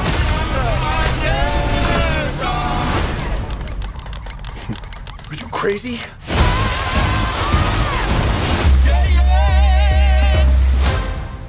November 7th, The Running Man will debut and premiere. Speaking of premiering, we were told we were going to have the exclusive drop on the trailer that you just watched right there. They dropped it at 9 a.m. this morning, which is very nice of them to do that. But we did have a chance to catch up with that handsome legend 1 week ago.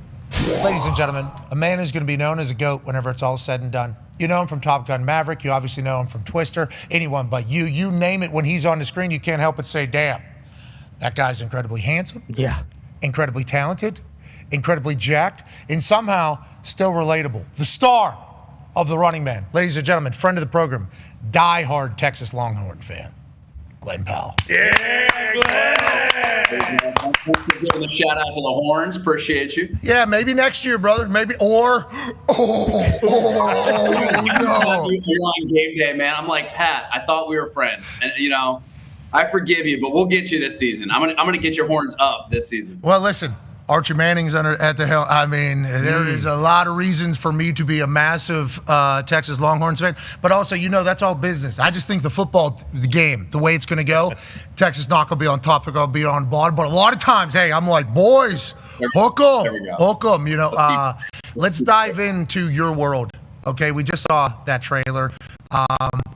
You're awesome, dude. feels like any role you can play, because you're this potential heartthrob rom-com character all the time, legitimately. You could be casted in that for 1,000 of them forever and look how handsome you are. It's unbelievable. It's unbelievable. And Stop this. Well, I don't know if you can. You wake up and see that face. I don't know how you do it. I don't know how you remain as humble as you are. Okay, just forget about that. Take the compliments in and let's move forward. Then obviously Top Gun Maverick is a different animal. Then Twister, different animal. Then this, it's going to be a completely different. It's like, how much fun was it to do The Running Man? And how do you mentally and physically get ready for all these different types of roles, if that is a question that thespians are supposed to be asked?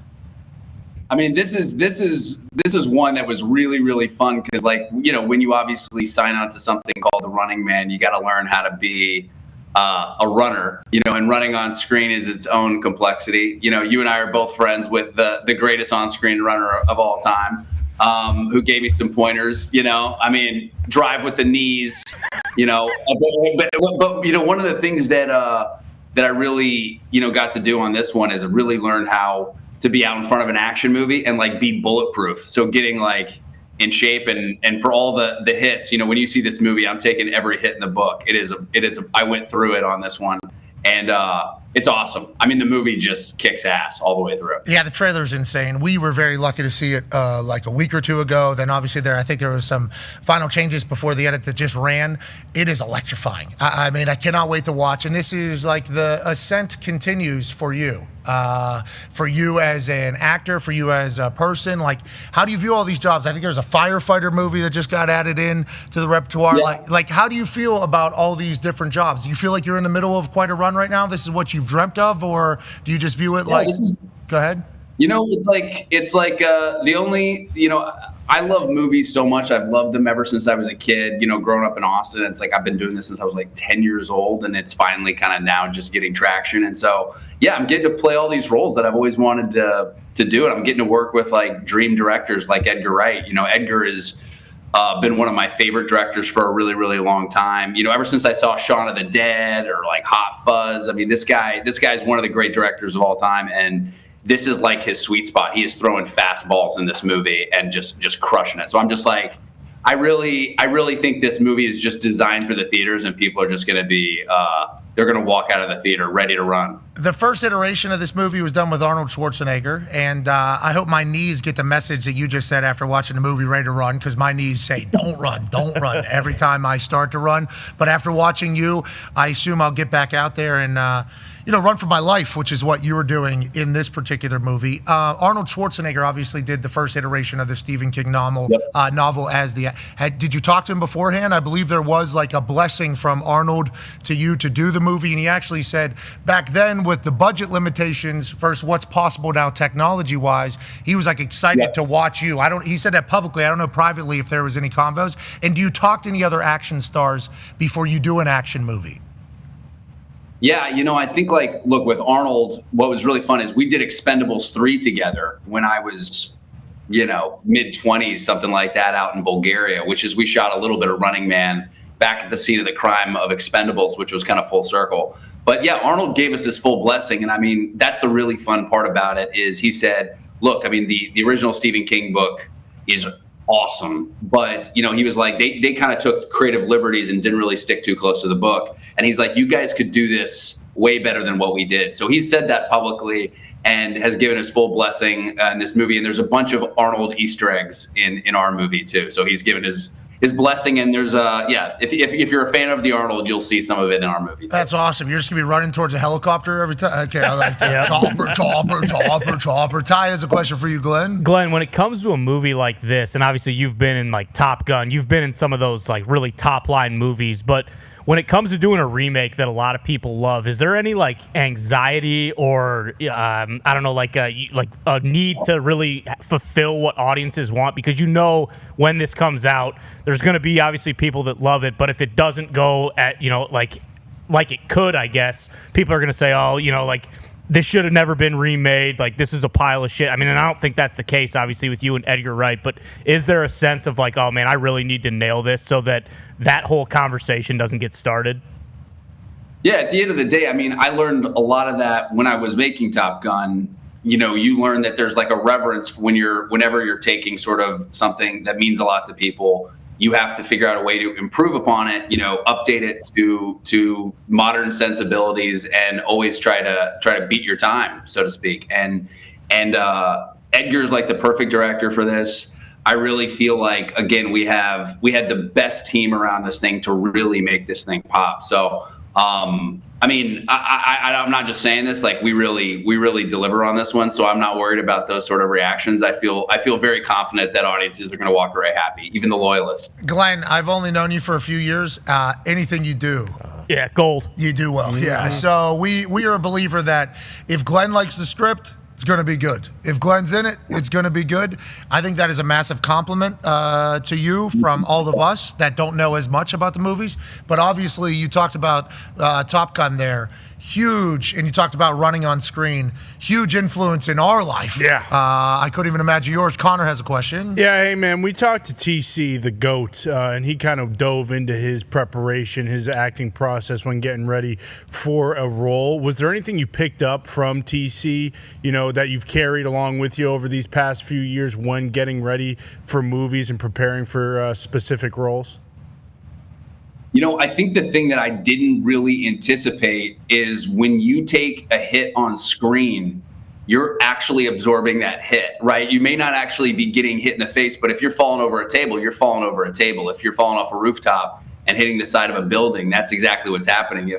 If you're jumping off a bridge and the thing's exploding, like, it's happening. So there's a level of beating that you're taking in this movie that I think, we all kind of look at it. When you watch a movie, you're like, oh, like, it's the movies. And then when you're actually doing it, you're like, this shit hurts.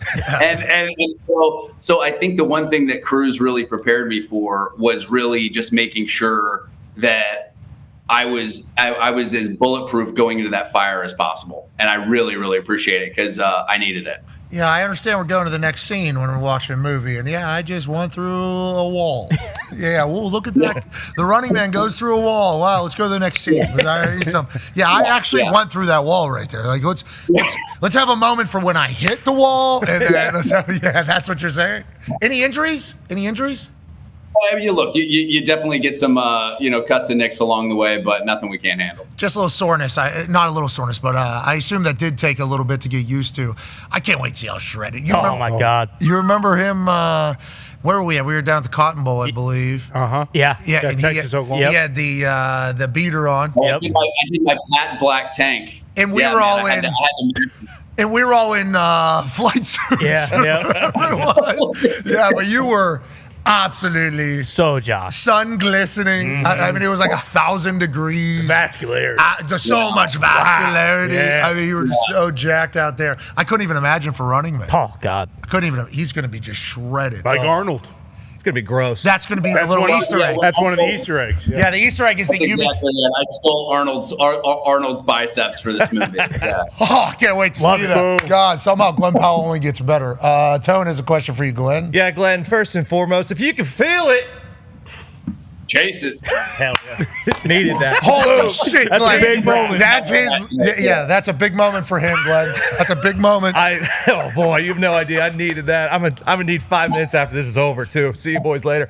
It feels like Maverick made you want to chase something. I was watching the Blue Angels doc that you produced on Amazon, which was awesome.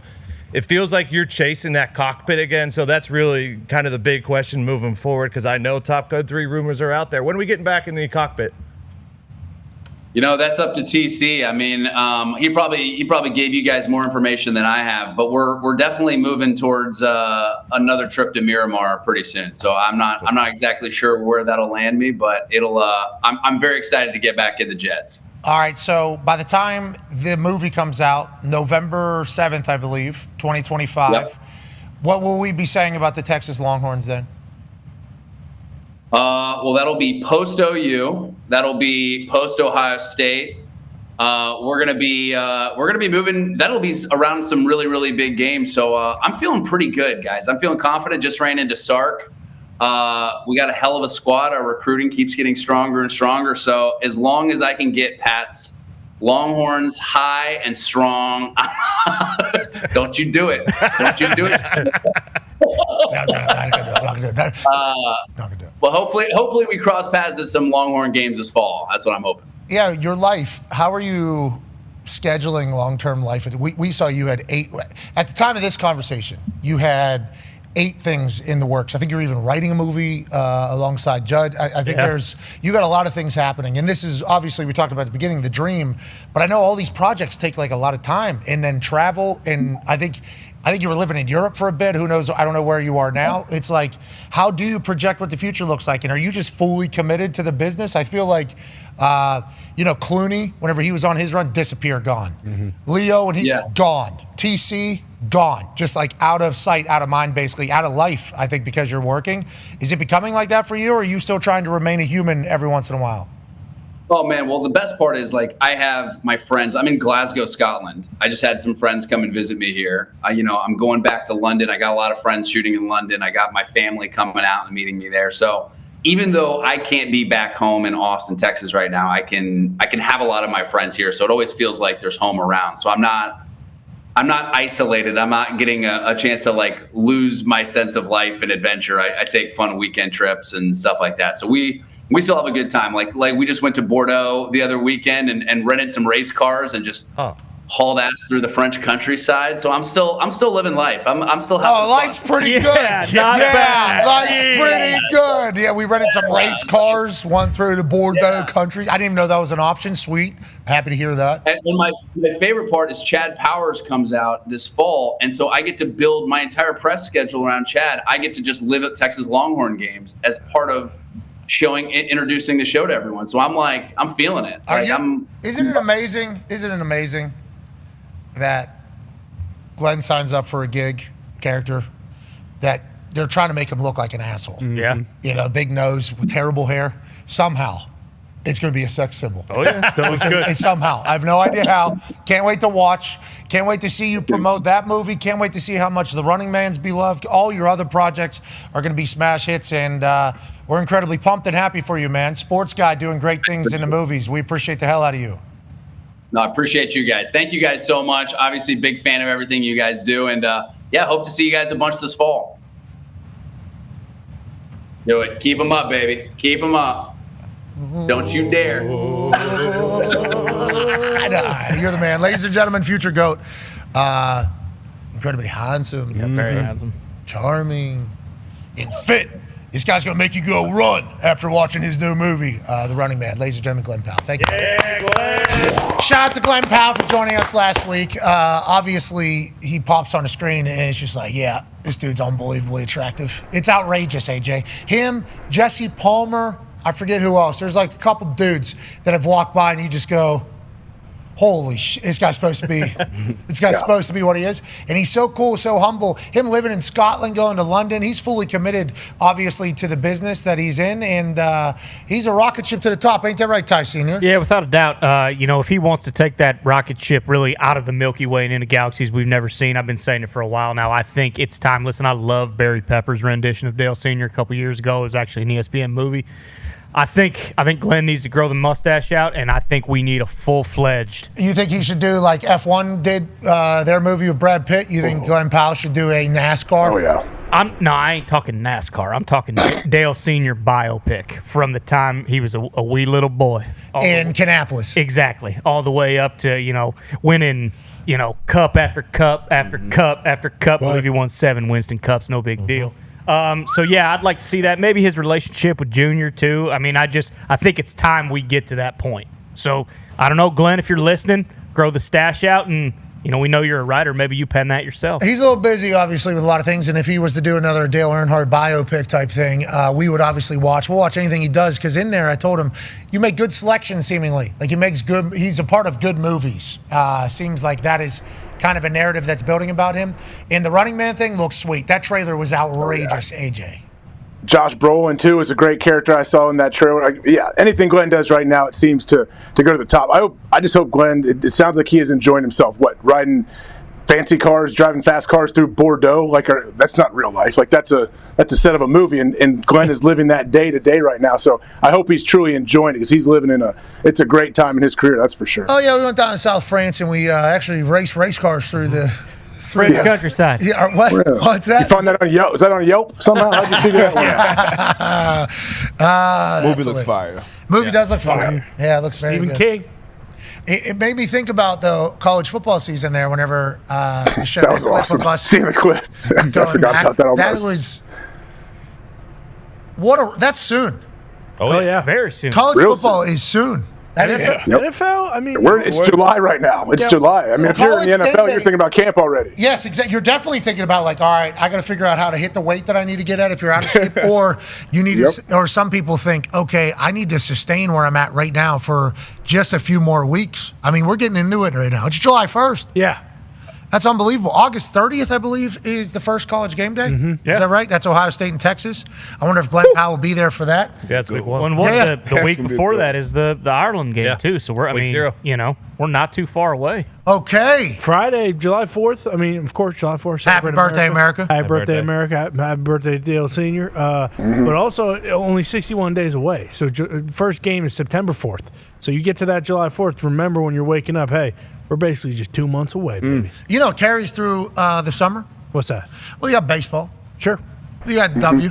Of course. Formula One. The movie, I guess they're saying, is really good. I mean, I just mentioned it there. The movie, I guess, is phenomenal. Very, very, very good. Did you watch the movie? I did watch it. I don't want to, no spoilers. I like people, Does Brad Pitt come out on top? It's Brad Pitt. That'd be a spoiler. I mean, Sonny Hayes, Sonny He Hayes better. brought it. But great cast, great picture. Once I won't go too far. I'm hearing Ram Jam of F1. Is that right? What's that? I don't know That what was the means. wrestler. Yep. You ever see the movie The Wrestler, Mickey Rourke? Nope. He was ram jamming around. He was a little bit older wrestler. He was going around Indy still. Well, yeah, Sonny. Well, we know Brad is an older gentleman at this point, so yeah, older driver. I think 50s in the movie, but and then he has a young teammate with it's a movie. All right, it's a movie. That's not real. Oh, okay, we got to suspend belief there for a little bit or whatever. Jimmy Johnson did it. No, 'cause someone so cool like Brad Pitt wouldn't race in F1 because it's stupid. I heard Brad Pitt was actually racing in F1. Legit. Yes. That's what I heard. Movie magic. No, they're saying for real he was doing Well, yeah, it. because you don't have to pass anybody, right? Yeah, you think that Watch more the like a movie, parade. AJ, all Follow right? that guy. Hey, follow that guy, Brad. Watch the movie. Yup. AJ's gonna be a fan after you watch. A it. Brad I am Pitt. going to watch the movie. I'm a huge F1. fan of Brad Pitt. I will absolutely watch it. But is he eating in the cockpit, D-Butt? Has to. No. I will spoil that part. No, We don't have eating Brad Pitt. Not a single scene of him eating. It did it in Talladega Nights. What's that? Eating in the cockpit. Yeah, I mean Talladega Nights though. You're talking a little bit different style of It's racing. super realistic, right? Real racing. Well, that Fig Newton's Yeah. right on the windshield You're right. was certainly inconvenient, but I do love me some Fig Newtons. Of course. Of course. I think it's a little different with F1. I don't think it's as... I wonder if Dale could have driven the F1. What? Come on now. Dale could drive anything that's got wheels, brother. So yeah, he'd been just fine driving F1. Sorry. You Sorry. fool. Apologize for the disrespect. Thank you. All good. We're supposed to be joined by a champ here relatively soon. Oh, yeah? Another champ? Champ. Have some champs on there. I like that. This guy might be the best of all time. Whoa. Is it seen? Maybe words. He's a stud. He might be the greatest of all time. Sitting here Yeah. with GOAT. Still young. We have not been able to connect to him yet, but we will certainly continue to try. Okay. Ilia Topuria will be joining us as AJ's screen just froze a little bit there. So we might be having connection issues all over the place. This guy's undefeated, has been a champion in 2 different weight classes now. He had to vacate one title and move on to the next one. Now he's the lightweight champion of the UFC. He wasn't as tall as Charles, obviously. There's been a lot of reach conversation. He's got thunder and lightning. He's got thunder and lightning. And then he moved to Spain, I guess, as a boy. And he goes from Greco-Roman wrestling in Georgia, being like world champion or whatever. Then he goes to Spain. They don't necessarily have that. So then he just gets into MMA and becomes a jiu-jitsu master and everything. This guy is made to fight, and he is electric to watch. In the last 17 months, he slept, KO'd Volk, Holloway, and now Oliveira. You're talking about 3 legends of sport. And this guy, I think the world is just really getting introduced to at this point. For Dana and for the UFC, this is a great time for a new oh my, this might be GOAT conversations guy to show up in the UFC. But I feel like everybody else in the UFC that's in the GOAT conversations is like, we don't really want to mess with this guy. This guy seems to be a little bit different than everybody else. What a good thing for the UFC. And it's been an honor to watch this guy fight. We've gone through his highlights a little bit more here because we heard there was a chance he would come by the show. Electrifying fighter, AJ. Absolutely electrifying. What's awesome about him, like he comes in with like a jiu-jitsu background, and then all of a sudden he becomes an unbelievable striker, and he's knocking dudes out. He obviously submits people too, but he seems to. I think he's finished all but 2 fights. Like if you want to see some action, you turn on one of his fights for sure, man. Yes, and he's looking to end it. And it's like. What's that, Ty? Well, I was just going to say, I mean, like you mentioned guys getting slept. A lot of times in the UFC, like a guy will get clipped and then they'll take a couple off, and then like they'll call the fight. And you can tell the other guy, he's still there, but he might be a little bit out of it. Topuria, he's knocking these guys in the next week. I mean, he's knocking these folks' heads off every single time. He's one impressive son of a bitch. He really is. Is he as impressive as Senior, you think? Something? Well, he's got a ways to go to still kind of get to that point, but he's certainly on that trajectory. All right. As we wait or potentially not have Ilia Topuria, we like to say, hey, you're a great fighter, bro. Yeah, we still like don't We're a big fan. We don't hate you. Yeah. Box off. Yeah, absolutely. Would love to watch you. I guess it was they did like a numbers check whenever they were asking if we would like him to come on the show. What are the numbers for your show, just so we know? In this People still ask that? What do you say? We haven't been asked that in a long time. It is something at the beginning stages of stuff that is like, like, is this worthy of our clients' time? That type of shit. That's kind of a part of the digital world and it all. We haven't been asked that in a long time. And I enjoyed the trip down memory lane of when we used to have to like do that and stuff. So it's nice to know. And also it feels like he's probably just locked in. Yeah. Oh, yeah. This guy and his people just locked in. Hey, this guy's worried about knocking people out. This guy is worried about becoming the greatest of all time. He's been champion in 2 different weight classes. Yeah, and he don't have time for your dumbass show. I'm like, respect, but that's kind of like your job to tell him, right? That's your whole thing. So that's it was awesome though. Like I really appreciated that. And I guess we kind of made the cut, but maybe not. Maybe not. Maybe that's not the case. We'll see. I don't know. The guy's box office, though, I will say. He is box office. So I appreciate that. Can't wait to watch him fight. He will knock your ass out, though, deal. You serious? Have you seen? You got to watch the documentary. Have you seen? I'm talking about you, not necessarily Senior. Sorry, Ty. I put this on I Am Body. Okay. Dale Senior. Well, have you seen the newest? You and Dale. D-Bone did send it to me, and like I said, me and D-Bone, let's just say we've put our swords down. I will not be counting calories. I will not be looking at how many bags of chips and how many Oreo sticks he eats this afternoon because he's a good boy. He's a good boy. You guys doing the creamy sticks? Is he in there with his fingies? I am. Bone certainly is. Those making their way back to the office is certainly a move. Congrats to them coming out of the cave like they're Jesus Christ back into this place. And I will say there has been 1 or 2 people enjoying it in the entire office. Yeah. There's been a lot, but no one that wants to say it out loud. But that's okay. Well, once again, I can stand on business. SOB. I enjoy you going into that thing. Oh, I was doing that this morning. It is you whipping that together. It's like What, you're the a chef. Oreo, are they Oreo stick dunkers? Yeah, exactly. Yeah, it's awesome. But he makes an Oreo. He we're doing it, and then we're pressing it together. That thing's oozing out of the side.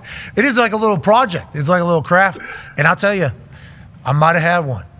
I might have done one. I might have dabbled in it. It's fine. Anytime I come on too strong about something, it's just kind of no matter what, I'm going to take some flack for it, and people are going to. That's not true. People are going to try and downplay it, and that's okay. We're on your side with the mullet, the mustache. I think a lot of things you've come on strong for. We're on your side. Yeah, but those are the leather jacket. We're on his side. Those are personal looks. I mean, like my tastes, the things that I enjoy. Like, it would be kind of screwed up. It'd be a bad teammate if you guys were just telling me like, hey, you look stupid, or that's a dumb mustache. Because that'd be a good teammate. Well, you got to be a good teammate would be saying if you looked bad, telling you looked bad. That's fair, but I guess I'm more so saying like mullet, mustache. Those are undeniable things. Those are undeniable accessories. Yours certainly. When there's some bad ones out there. Those little rat skullets. People that don't have it. Also, the mustache. That thing. If it was to be lighter colored, I think it would look bad. I think you found your rig up there. That's what we're saying. Yeah. Built for it. Some would say. I'm just saying when it comes to my food taste, if I like something and I'm loud about it, chances are things are coming back on the other side. I mean, if it's fashion, you're not going to get the credibility or legitimacy for most things. Which I can accept. Foxy says something, though, we're probably going to buy into it. Have you seen what Foxy looks like these days? He's been using Kurt Angle's protein powders. Oh. Does Foxy put on 20 pounds of muscle? Yeah. I don't think his body can do that, but his body has turned into muscle, basically. I am the heaviest I've ever weighed. And speaking of Connor's clothing options, I 135? actually have one rule in this office, and it's only with me and Connor. Rule number 1, do not criticize anything I ever wear, ever. And that's our rule. But that's good rule. Yeah, it's just different styles. That's pretty good rule. Some people want to look like a Hallmark card, and some people just want to kind of hang out and be a normal person. Yes. Yeah, well, the thing about Foxy is he is the mannequin at every store you walk into. Exactly. That is literally the way his body is built. D-Butts, same way. D-Butts can wear. Hey, give me what the mannequin. He's the Under Armour mannequin. Yeah, he's the Under Armour mannequin. Yeah, I'll take. Oh, that looks cool on that person. Thank you for doing the styling for me. I will take that son of a bitch right there. Foxy can do that in basically every single store. D-But, I assume you as well. So when Foxy walks in here, I just assume that a new New York fashion thing has dropped on a mannequin. Yeah. Foxy saw it and holy shit, this guy looks so cool. Always does. Abercrombie & Fitch really became your place there for a bit. Yeah, that's the go-to right now. It's really great. That, Target, you name it, it's awesome. I would like to point out one other thing. Connor's wearing short sleeves, so I think the office is in a good spot temperature-wise. So hot outside. Yeah, I wore some short sleeves yesterday. I've learned that if I can get to 11, usually 11 is kind of the deciding factor where it either, hey, put a jacket on, Connor, or a jacket. You know what? Let's just. Are you okay? lock You look in. a little pissed off. I'm not pissed off because, just when talking about this type of stuff, it is hot as shit in this thing. And rightfully so, because you got to earn it. Fire suit. Exactly. It's fire retardant. I said, there's a chance I might combust into flames. And I was, taking it to the cup pretty hard with Dale Sr. earlier. And I worked up a pretty good sweat doing that. It's hot in this thing. It is. Today of all days, I'd say if you want to drop the temperature another 10 to 15 degrees, I'd be with it. Okay, I'll think about it. Certainly, Connor is the one in charge. Remember the thermostat? That is not true. We have found that is the proper not true. Temperature in here. It is a consistent hot outside, so I think that has helped with maybe the inside. But I'll tell you, you walk outside, then walk in here, it does feel cold in here. It's a nice little breeze that you get as soon as you walk in here. The air conditioner is working great. Thank you to the air conditioning people. Also, thank you to Ohio Governor, who was not the one pitching for the banishment of flags being planted on fields in the state of Ohio. Okay. Some politician in Ohio certainly was at one point. I think that kind of got shooed away. The Ohio governor, though, has approved a $600 million operation for a new Cleveland Browns stadium. Wow. Congratulations. The public's coming together with ownership, and we're going to make a brand new Cleveland area. Now, obviously, the current stadium is historic. It's right there on the lake. It's very windy. It's outside. It's a football town. The dog pound has been in there representing for a long, long time during a lot of hard years for the Cleveland Browns. Now they're looking to innovate and looking to move forward. AJ, how do Ohioans feel about this, and how do you think this will go over in the Cleveland area? Because I heard there was a lot of arguments on what this would be. Yeah, I mean, people, I think, are kind of torn about this. They love where they're at on the lake and everything about it. Is that the airport in the background I see of this? Is that where this thing is located? You tell me, AJ. I'm looking. I feel like there's airplanes and there's terminals behind it. I don't know what that might be. But, yeah, isn't every team, every owner's trying to build their own Patriots place? Like, hey, let's build it. Let's own the real estate. Let's own everything around it. And let's just rake in all the money. I think it is a good thing for everybody, honestly. Yeah, I think it'll become a good business venture, especially if the dog pound buys into it. If the dog pound's like, this is cool. Like in Green Bay, the Packers have like a museum and a Hall of Fame and some other shit that you can come visit and make a trip out of it, even in the offseason.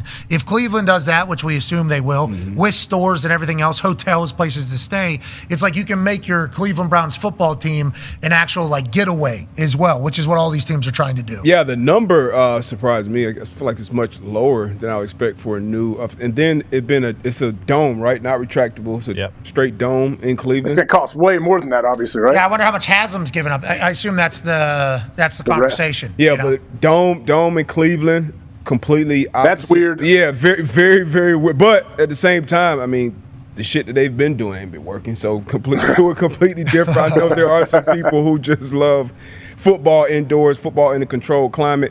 I'm a fan of, the outdoor weather, the elements, especially when you're playing a division like the Browns are. But I like it. Anytime, like AJ said, anytime you build a new facility, you're going to bring new people in. You're going to boost the economy. Hopefully, you get major events coming to Cleveland. So this is big for Cleveland. I think Yeah, the events that can be held there now at the Dome and all the things that can travel whenever the weather's not great, which in Cleveland, cities like Cleveland, real fans definitely hate the Dome. Real fans hate the fact that the roof does not retract. If Pittsburgh was to put a dome on, the people would be very pissed. Oh, it's footballers. We play footballers, football weather.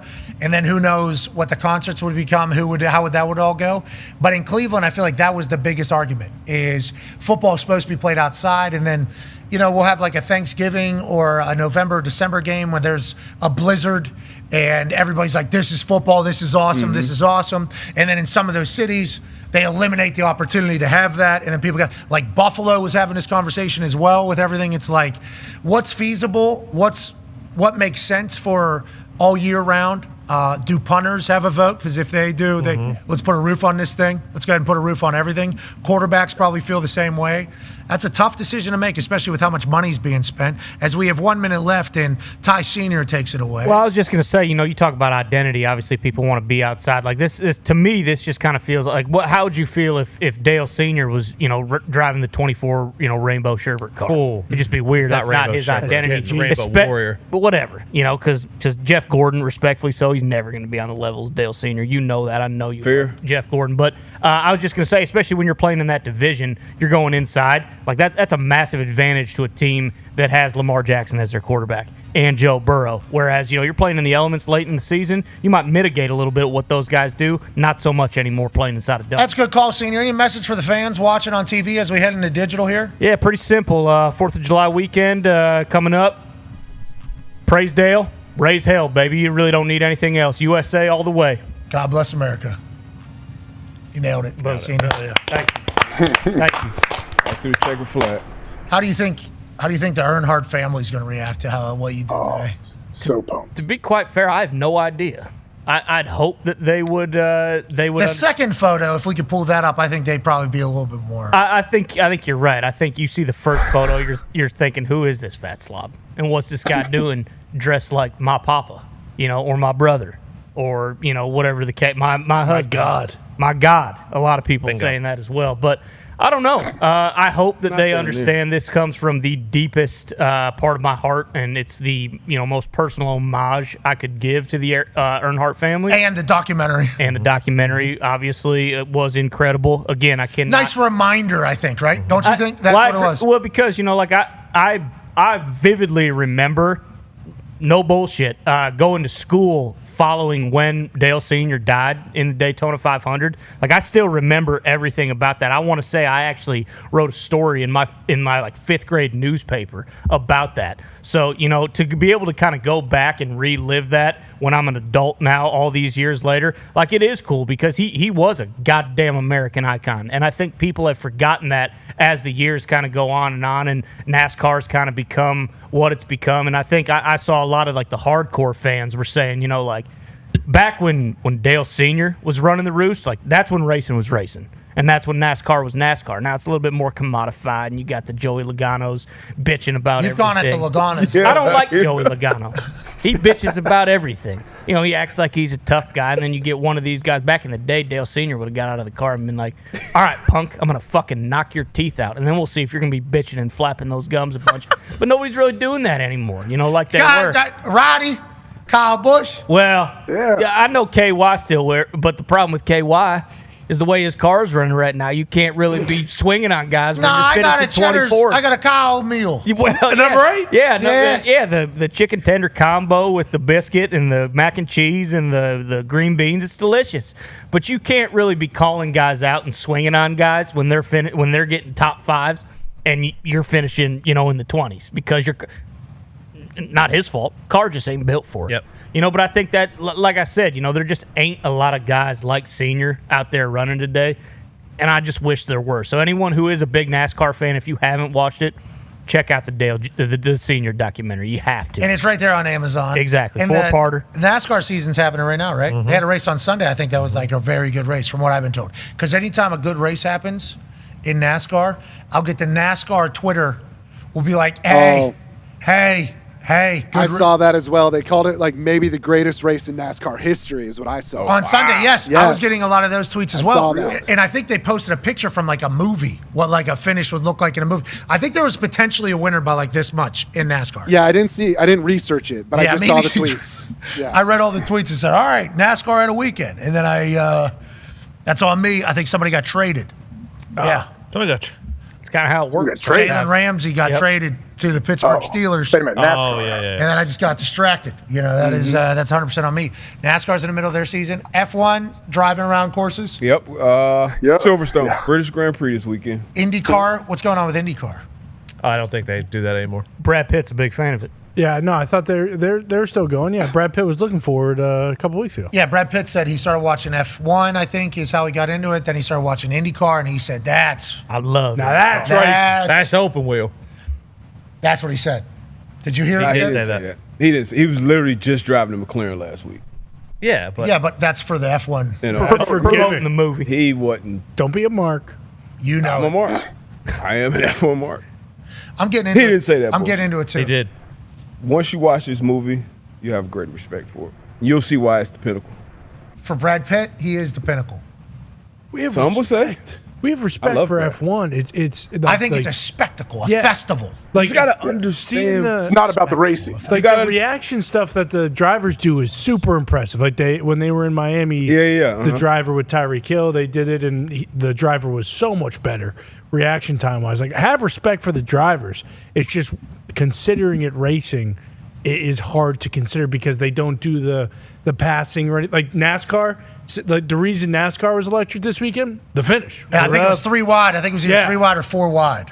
You know, I get it. There's actually terms like the 3 wide. We're going 4 wide around it. That's the conversation about racing. We don't know enough about racing to do it. Ty Mike, because he's obviously been in it. Tone's family watched NASCAR, I believe, growing up. They pretty went to the in-depth. races this weekend. So I did not, though. I did not grow up watching racing or anything like that. I get out here to Indianapolis, though. A lot of racing. Race City, yeah. Dirt track. We're talking NASCAR coming here. IndyCar obviously has its home here. So I've gotten a chance to be around the race community. 3 wide, 4 wide. They're like, hey, he's not scared to go. Like that is the part of like racing. Like that is the taking the shot, doing the thing, setting up a move, like all those types of shit. I feel like are what I've understood racing is. Then I watched an F1 race in Monaco, and it's literally they're that's the they're worst, parading the around. Worst I'm like, all right, fucking dude. race to watch. All right. But I enjoy and respect the spectacle. Like who they get to go to the races, how it is covered. I appreciate The city like, setups. Yeah, like the on location shit that's going. Like I respect the festival that is F1 because everybody's trying to get something like that. Just the on track stuff, from what I have seen thus far, is tough for me to be like, okay. You know, I mean, I don't know how it is in the other like NASCAR and Indy, but like going to the F1, it's only let's say a handful of cars that have a real shot to win it, right? So that's the thing. So out of those cars, so this past week, after the first 5 laps, you knew it was going to be a battle up front with the 2 McLaren races, and both of those drivers are the top 2 drivers for the championship. So one of those guys will most likely come out top. Max Verstappen got knocked out on the opening turn, actually. Okay, so they crash.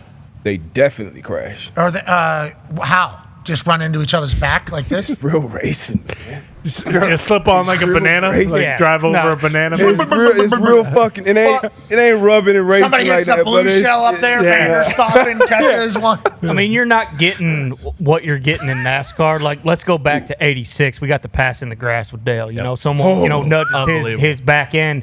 And he has to go inside the infield. And is he going to spin out like a lot of these guys in F1? Just, well, I guess my day's done. No, what he does is he passes in the grass, holds on to the lead, wins the race. You're not getting that kind of stuff in F1. No. They were passing the grass for Dale Earnhardt. And what are you guys doing? Is that legal? Oh, see? That's racing, brother. And it is legal and everywhere but F1. Got rules and regulations. With that being said, I watched this F1 movie with an open mind. And I assume Brad Pitt will win me over. I wanted to rob people whenever he was in Ocean's 11 because how cool he looked. Certainly. It's a great cast. Yeah, he can really. Sonny Hayes will get you. Couple superstars in that cast too. The what's the dude from Dune? Javier Bardem. Yeah, he's a stud. No Country for Old Men. So do you think like Clooney, Pitt, Glen Powell walk into a room?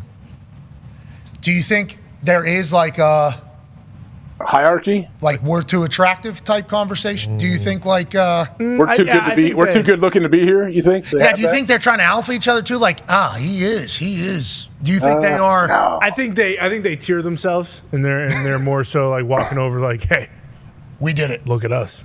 Our mirrors are better than everybody fucking else. Hey, tier 1, good looking guy. Good to meet one. Different generations there too. Yeah. So you think Brad Pitt and Glen Powell are kind of like? Is there torch passing happening there? Not quite yet. A mentor program. It's like a mentorship. Pitt's still spinning the F1 movie. Yes, he is. He is. The F1 movie was actually the highest gross, the highest purse of his career. He got paid more to do the F1 movie than any other movie he's got. So he's maybe hitting the prime right now. Bingo. Pitt kind of entered into. Yeah, it was like 250, 300 million. So. A lot of money, but they know. You said he gets like points, right? You would assume. I would assume so, but they also know, a movie like F1, the international market is going to do a lot for that movie. It's going to make a lot of money overseas as well. So, yeah, let's just say Bill Pitt's doing just fine. Ladies and gentlemen, massive announcement tonight. It's the Commissioner's Cup. Here we go. Is that tonight? That's tonight. Tonight. That's right. 8 p.m. Prime Video Commissioner Cup. Kathy Engelbert, the commissioner of the W, called the Indiana Fever, I believe yesterday or 2 days ago, to congratulate Caitlin Clark on being named the captain, one of the captains of the WNBA All-Star Game. She was voted 9th at guard by her peers in the WNBA. Number 1 by the fans, I believe number 3 by media or coaches or something like that. So the players still got a lot of love for Caitlin Clark, obviously. That's a big talking point on the internet right now for everybody telling Caitlin Clark she needs to leave the W and go start your own league. Beastu tried to do it with 3-on-3 down there. Okay, she got investors, got a lot of money. Maybe that'll be successful. Maybe that'll be able to pay. A lot of people are saying, Caitlin, you need to get out of this ungrateful league, okay? And you need to just go start your own shit because you are the needle mover. Now, I do not believe that because I believe that the Indiana Fever are great for Indianapolis. But anytime things like these polls or these votes come out, it justifies everybody saying they don't trust or believe in Caitlin. They don't like that Caitlin is the face of the league, which let's not get it twisted. She certainly is. Now, the OG fans of the WNBA don't necessarily love that because it's been 20 plus years of building up the league and building up everything. And then all of a sudden, Caitlin Clark comes in out of Iowa. A lot of new fans come. A lot of new fans not necessarily welcomed as quickly as I think some people would think. But that's any type of business that happens. Happened to me, college football. I go in that world. The old school college football people hated my fucking guts. I mean, I'm not saying I'm Caitlin Clark, but I'm just saying they like to take ownership over the thing that they love. So any change or anything new to what they love, they're obviously going to push against it. So I think Caitlin Clark needs to stay the course. I think it's only a matter of time before everybody understands. I think we need her to get healthy. And just like she told Kathy, we need to get that dub in the Commissioner's Cup, which is Kathy Engelbert's cup. Yeah. She is the commissioner of the WNBA.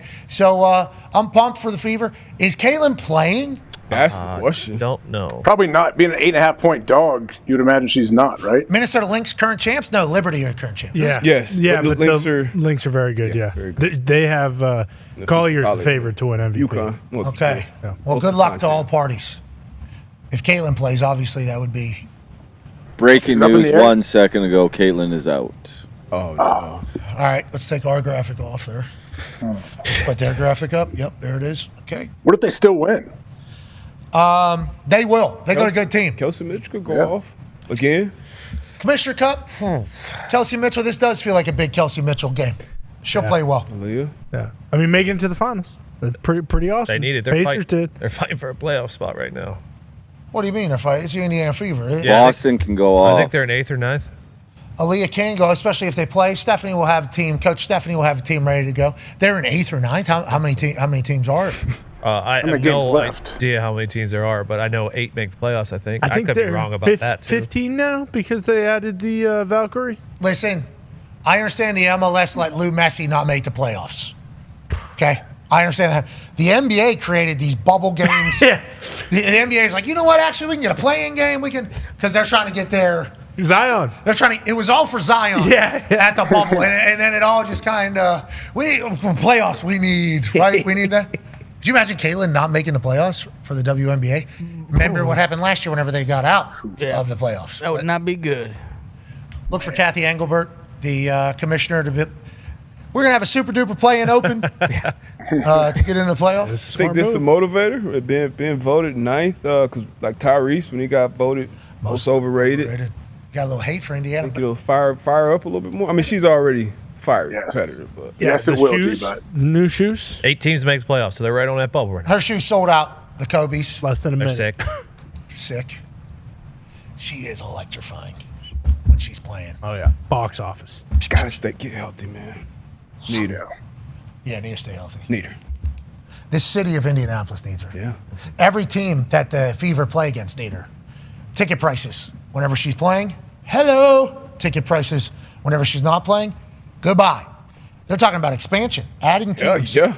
I watched Vibe Check yesterday with Elle Duncan hosting. It was on Disney Plus, I believe. They talked about the expansion teams. They talked about the WNBA All-Star teams. They had it all kind of like in there.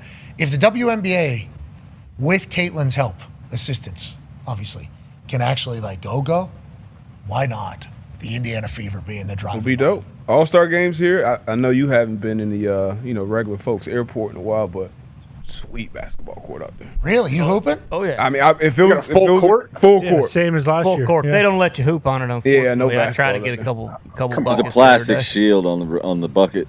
Oh, so nobody can make it. You got to try harder. Yeah. They don't want anybody getting too cocky in there. Yeah. No. smart. Could you imagine somebody catching fire in the middle of the airport? Oh, that would cause quite a scene. Yes, it would. Especially in an airport. They don't want a 50-year-old dude tearing their Achilles. That's what they don't want. I don't Jump give a stop, shit pump about faking, that. and going up for a layup. Well, if they sue them, they do. One Mike Breen bang. Saw Senior hit a nasty jab step before we went live. I did Here he is. too. Here it is. Boom. That guy's up in the air. He's gone. Sunglasses on. I don't know how you saw the hoop. The He likes to go fast, baby. The audio isn't there either, but when You can hear what he was saying. When he gathers, you can hear him go, "Senior," and then he lays it in. It was right on the money. buckets. Senior to the cup. To the cup. To the cup. That docuseries really inspired you. It did. It did. What are you gonna do? Gonna watch it later. You didn't dump your pants today? No. You paid your respects? Mm-hmm.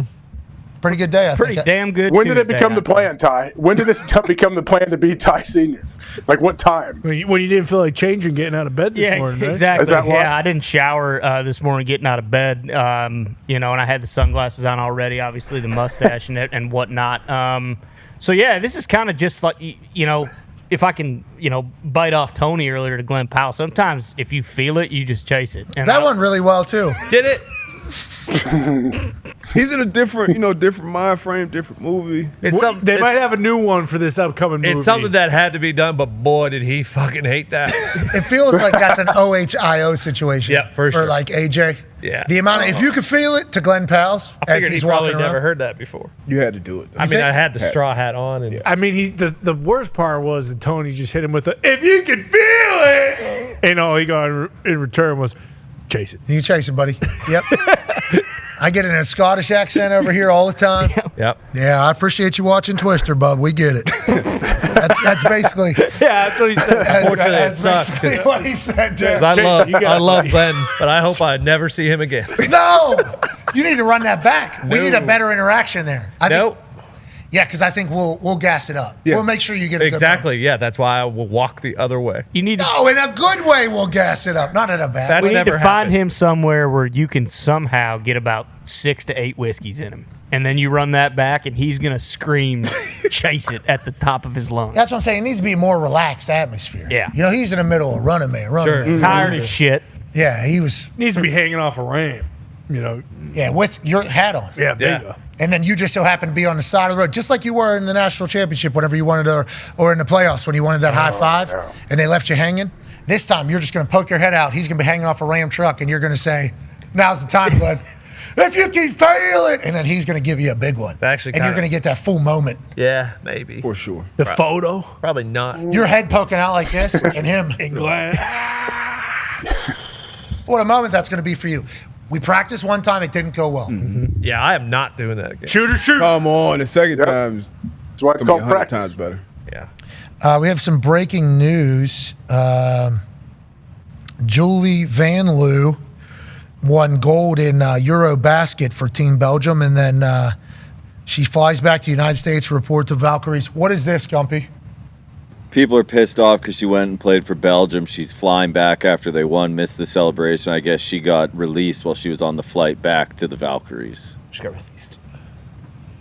Okay, can you elaborate more on who this person is and what we are, why we'd be upset that she played with Belgium? She's allegedly very good. And she's from Belgium. Bring her here. She plays for Golden State. Valkyries. Oh. So she left in the middle of the WNBA season, went over there. Played for Belgium. Yeah. Played, won, came back. They cut her on the flight. The Valkyries cut her? Yeah, she's released now. Indiana Fever. That's what I'm saying. Yep. Well, do you want someone Did she to miss a leave in the game middle here? of the season? There's no more. Does Belgium have any more games throughout the WNBA No, they just season? won it. It's You're right. over. She's a champion. Okay, so she's got no more Belgium obligations. Near.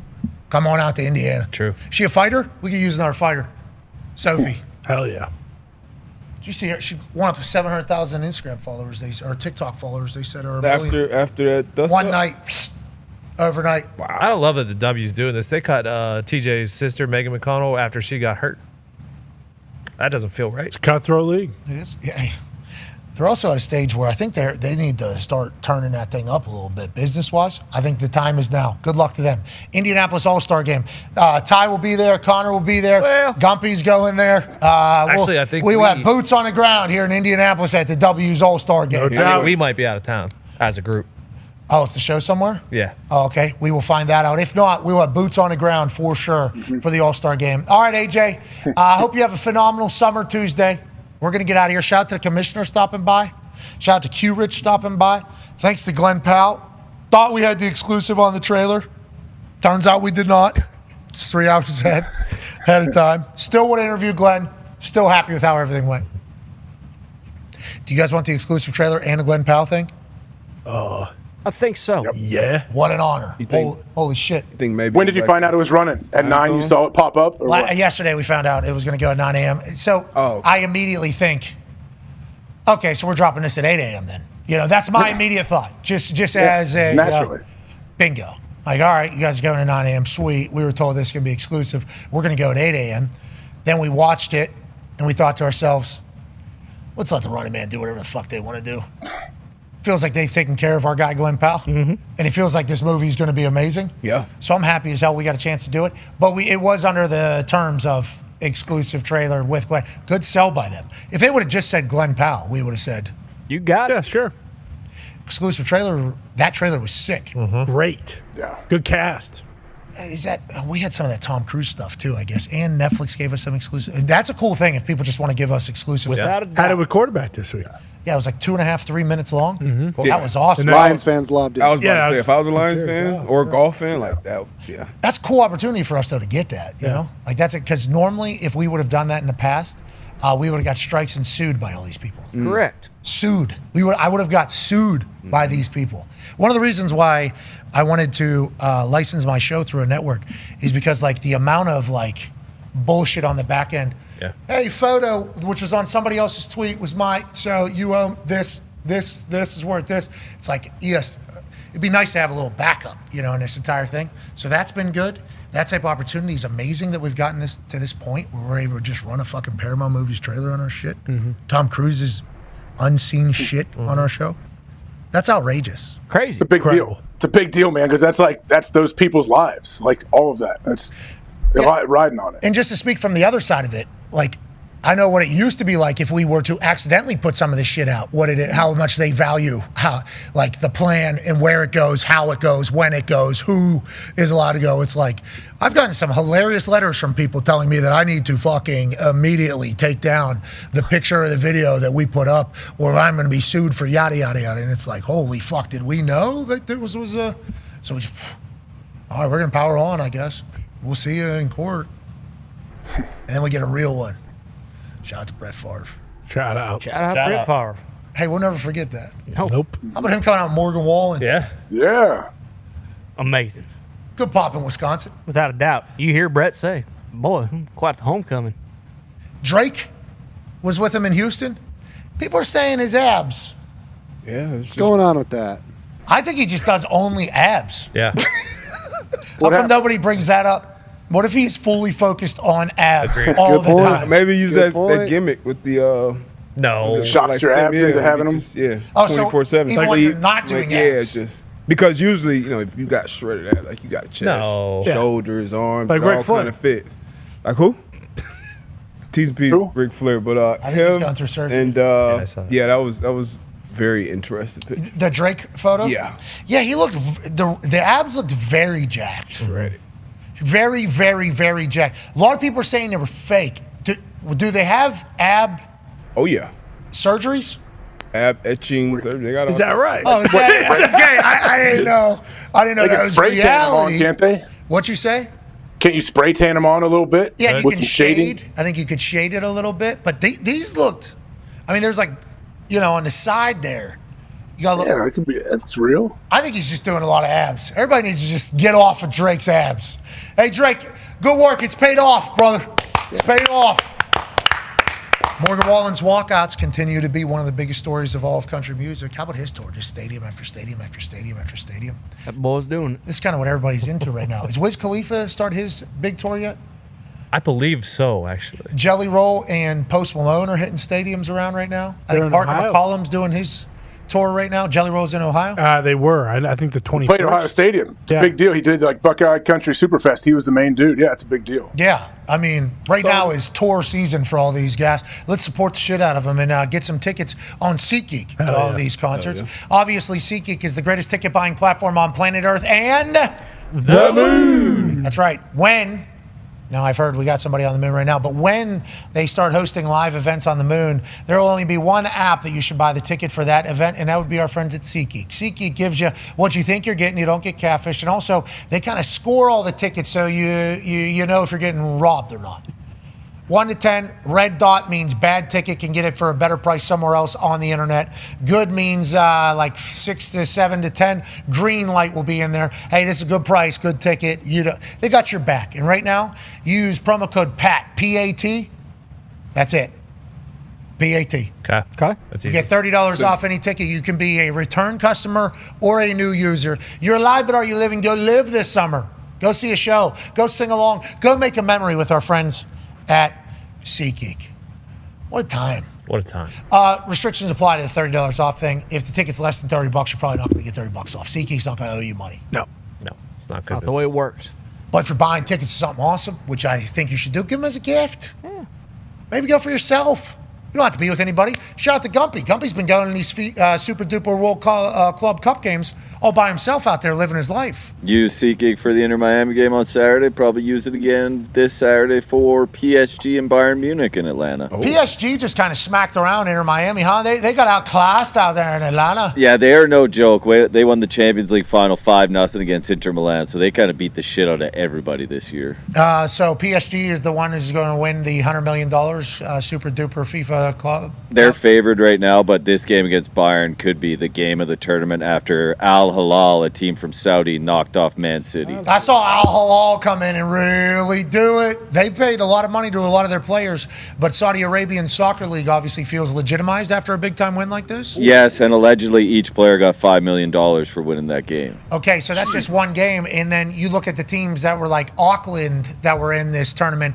They had guys that were driving dump trucks on Tuesday, coming to Cincinnati on Thursday, playing goalie, giving up 10 goals. So certainly a variety of teams playing in this Super Duper Cup, but it's gotten good as it's gotten later on, right, Gump? Yeah, we got Real Madrid and Juventus kicking off at 3. That should be a banger as well. All of these are in America? Yes, sir. Okay, so these teams are actually coming over here, full squads, because normally whenever these teams go on tour in the United States of America, it's the backups, it's maybe the youth academies. The super fans get a chance to come take a picture that they were at one of these games. Oh, Juventus is playing in Pittsburgh, I'll go check it out. None of the stars play. Man City's playing in Phoenix, I'll go check it out. None of the stars play. Stars are actually playing in this, it feels like, right? Yeah, because it's too much money. Team wins $100 million. That buys you probably 3 top-tier players to join your team for the start of the season in Europe. So we like this. It's been awesome. I know a lot of the games haven't been filled, but I would argue anywhere in any country, some of these teams wouldn't have any fans at some of these games. All right, cool. We'll look forward to that. How about Gold Cup? How about the Gold Cup? America's about to win this entire thing? Yeah, we got Wednesday night, USA and Mexico, both big favorites. So we're looking at probably, if everything goes as planned, Sunday night, Mexico, USA, Sunday night in Houston. Who does the USA have? They have Guatemala. Okay, plus 800 for Guatemala to win. We're minus 380. We should win that one. But soccer is an interesting thing. This could be 0-0 until the 89th minute. And then Guatemala steals one. Didn't like the way we finished the second half. Love the way we finished the game, though, for the U.S. boys in the last round against Costa Rica. And then Mexico takes on, obviously, Honduras. And Honduras, not a bad squad. They're better than Guatemala. They're about the same. Mexico's still heavy favorite to win this thing right now. Mexico, United States would be in Houston. Yep, Sunday night, 7 o'clock. Actually, 25th Gold Cup in a row, USA has made at least the semifinals. Congratulations. USA. Have we won it? Yes. Oh, yeah. Yeah, they win it a lot. Jesus. Yeah, and it's usually played by not our top guys. Like, normally our top guys take off the Gold Cup. Like, this is kind of something where you're looking for, like, the next batch of maybe U.S. guys. Obviously, it was a big storyline this year because we're preparing for a World Cup. We got a new coach, and Christian Pulisic, our guy, either didn't want to play in the pre-games, the warm-up games, but did say he wanted to play in the Gold Cup to get with the team. Ponch, new coach, said, don't worry about it. We want full commitment or no commitment. We're just going to build this team and get ready for the World Cup. Now we got this younger group of guys, younger group of lads who nobody really knew about at the beginning of this tournament, and now they're kind of peacocking a little bit, these dudes. Got a lot of swagger, got a lot of moxie. Ponch is also yelling into the camera. It's like the USA team is maybe finding what we should be, which is a fiery, scrappy, gritty, electrifying bunch. Is that not accurate? Yeah, if they can rally around and win this, it'd be huge because there was a bullshit story, and I should have brought this up yesterday. About Saturday night, 8 o'clock, some guy put out a story that Pochettino took an interview with Brentford, an English team, and it was complete bullshit. So they asked Pochettino about it. He said, I never took an interview. He turned down an interview with Tottenham, who he used to coach. Oh. So I think that's why that was such a massive moment, why he did that to the camera, and the boys are really rallying around him right now. I like him. I've liked him since the beginning. Like, even, and we learned of Christian Pulisic's story later on, but even the story of him saying, we don't want you then, if you don't want to be here, that was kind of how it was rolled out at the beginning. Is like Christian Pulisic didn't want to do this, and Ponch said, cool, I don't want you to do it. Christian Pulisic actually did want to play, but didn't want to do all the training, I think, because he's just coming out of 2 leagues leading up to it, so he wanted a breather, I think, which has happened in the past, especially with the Gold Cup. But I love that Ponch was trying to find his team, and he's had success in the past. It's like, what we've been doing hasn't been working. If we can add some dogs, maybe we win this thing. Shout out to soccer. We might have it. We might have the guy. And then the goalie, Freeze. Mm-hmm. Yes. He's always that good. I mean, has he always been a stud? Because I watched the majority of this game, and he was awesome. So he's 6-1 now, I believe, in penalties. Now, that was his first international penalty, but I guess in the league that he's in, there he's done 6 prior, and he was 4-1 or 5-1, I forget what it was, going into this night. They made the stat. And then he came out afterwards like, penalties are kind of my thing. You know, it's kind of my game. 6'4", has a good read on people, seemingly a dog, and I think America has a little bit more bite on this team than we've had in the past. We had too much razzle-dazzle, too much pizzazz. Yeah. Diego Luna, absolute dog. He kind of sets the tone in the middle. They need to stop all the conceding, young lads. What's that? They need to stop conceding. Yeah, they concede like a motherfucker sometimes. It's just, what is it's that? like, dude, hey, What does that no mean? more conceding. Yeah, I saw somebody send a text into the group saying all they do is concede. Yeah. Bruce, what did you mean by that whenever you said USA just concedes all the time? So much conceding. I mean, across the pond, I think it's a pretty popular soccer term to concede a goal, to allow a goal. Well, we're in America. I would like more United States clean sheets. Does that mean they meant to give it up? No, I think just give up a goal is what conceding is. This game was 2-2 going into fucking shootout, by the way, just so we understand that. Now, 2 goals is a lot of goals in soccer. No. Awesome. No, it is. We got a problem in the back end. I understand Matt Freese is a dog in the penalties, but our defensemen, our center backs and the like, we got to short things up. Maybe keep a clean sheet against Guatemala here. I concede that your conceding comments are potentially accurate. Conceded again. There goes U.S. Soccer. They've conceded again. Okay, he's even got a little jingle about the entire What the hell's thing. this about? I don't know if I love that, but he's saying we need more from the boys on the back end is what he's saying, it sounds like. And hopefully they get it tightened up as the Gold Cup semifinals happen Tomorrow night. Wednesday night. Yeah. Commissioner's Cup tonight. Fun fact about the Gold Cup, either Mexico or the U.S. has won every single Gold Cup since 2002. Suck it, Honduras. And Guatemala. And Saudi. Yeah. They're in it now, too. That's right. What's that, AJ? Is Ronaldo on? He's not playing for the Saudi team in this tournament. He's not on. He's not from from Portugal. Saudi Arabia, pal. He plays on a Saudi team though in a Saudi league. I don't know. Portugal, You're talking brother. about He's a resident, You're though, talking right? about the FIFA Club I didn't know there's World two Cup. tournaments going on. You started showing this FIFA thing, and I'm You've thinking known it's the this. Super Duper World Cup, Gold Cup. There's an And I'm thinking, international. well, I know, but why aren't there guys in this FIFA Super Cup that want to play in the other Super Duper World Cup? I think they are, aren't they? Are they not playing in both these things? Because normally this would be an international break. For Feels the like it's club. going on at the same time. Yeah, that's a good question. I don't think there's any players in the FIFA Club World Cup in the Gold Cup. So are we talking about? That's I don't like the way you said that. Yeah, what Tony really Weston means- McKinney is playing for Juventus, not United States in the Gold Cup you right go. now. Yeah, but Ponch said we don't care. Yeah. We don't want you. You don't want to play your. It's our B team anyway. Okay, so let's move to a different sport about cannibalism. You're talking about soccer right now with the Super Duper Club Cup and then the International CONCAFA Gold Cup. What's going on with lacrosse? You kind of dropped a little bit of a bomb there yesterday. You sound like a journalist. You sound like a lacrosse journalist. Sure. And you're like, from what I'm hearing from source says is that the future of lacrosse is not in a good spot, especially with where PLL is thinking about moving and where NLL currently exists. And then you even said there's a chance that NLL is just Canada and PLL is the way America operates in professional levels. Is there a chance they're going to? What did you mean by that? Is that real, or are we? It is. As somebody that just learned about NLL, I'm pretty bummed out about that. It is. It's definitely bad news. I think. Is it definitely bad news or potential good news? I think it's definitely bad news, unless there's some sort of agreement, which I doubt there will be. PLL signing with ESPN definitely helps PLL. I think if you are a lacrosse player looking at the future of it, you probably want to play in the PLL just because those NLL games aren't really getting broadcasted that much in America. That's why it's become kind of split, because the NLL it's TSN, which is the Canadian kind of network, and then obviously ESPN would be the United States network. I'm not sure when it comes to players. What's your problem? Actually. Dale, or seeing Ty Senior. Oh, he's bummed out about lacrosse. Or he doesn't care. A little bit of both. Kind of all the above. Yeah.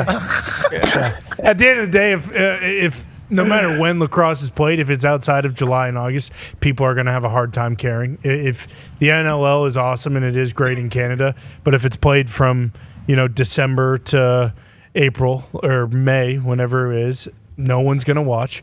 And same with the PLL. The PLL starts too early. They start the week after when college lacrosse ends, and that's when the NHL and NBA finals are kind of really picking up. So they need to, the PLL and both lacrosse leagues, they need to make one, and they need to play in July and August. Yeah, well, I think they can have a winter and a summer.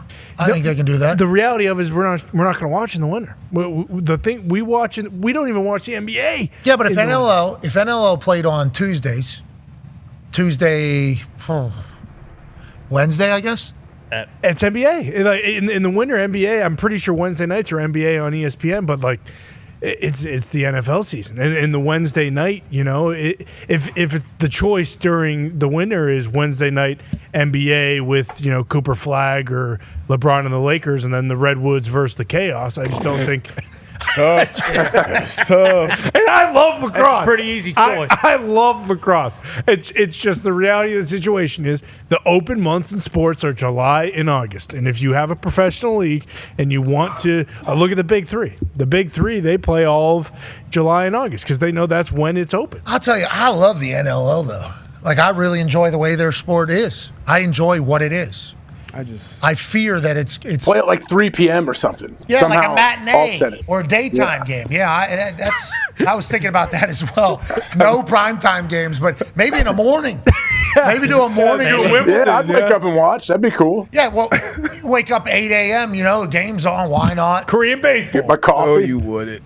I just love how it's just one of us just sprinkle, like, you care about lacrosse. Most of us don't give a fuck. Yeah. Golf, soccer, most of us don't give a fuck. I care about F4. I love it. Yeah. I love it. So it's your turn. I love but we all care about fucking NASCAR. Exactly. All right, let's get out of here. I just, If this goes in, maybe Junior will reach out to you. Okay, there's a fucking lot on the line here. Oh, no. Oh, shit. Short arm it. Maybe Senior in your dreams tonight. Boom. Wow. Nice. Hey. Boom. Great chain nets. Great. Shout out, Foxy. Those are nice. Those are awesome. We had them in the old office. Had to bring them back after you suggested it. Yeah, it's just so much better. I It think. is. You know, the sound. And also, it feels like the hoop's bigger. I mean, you see that? Maybe this. Oh. Wait a minute.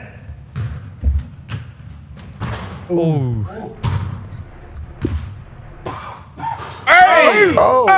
I mean, wait a minute. Wait a minute. Are we back? Yeah, I'll be back. We were always chain net guys. Yeah, you're right. Holy hell. That's pretty far there. Yeah. That's pretty far there. That felt good coming out. I hit a drought there for a while. But it feels like with the chain nets back, Yeah. we're all the way back. Boom. Thank you, Foxy. All right. Be a friend, tell a friend something nice. It might change your life. We're in this thing together. We're back tomorrow. Team on me. Hey, great work in the back. AJ, great work today. Thank you. You too. Mm-hmm. What?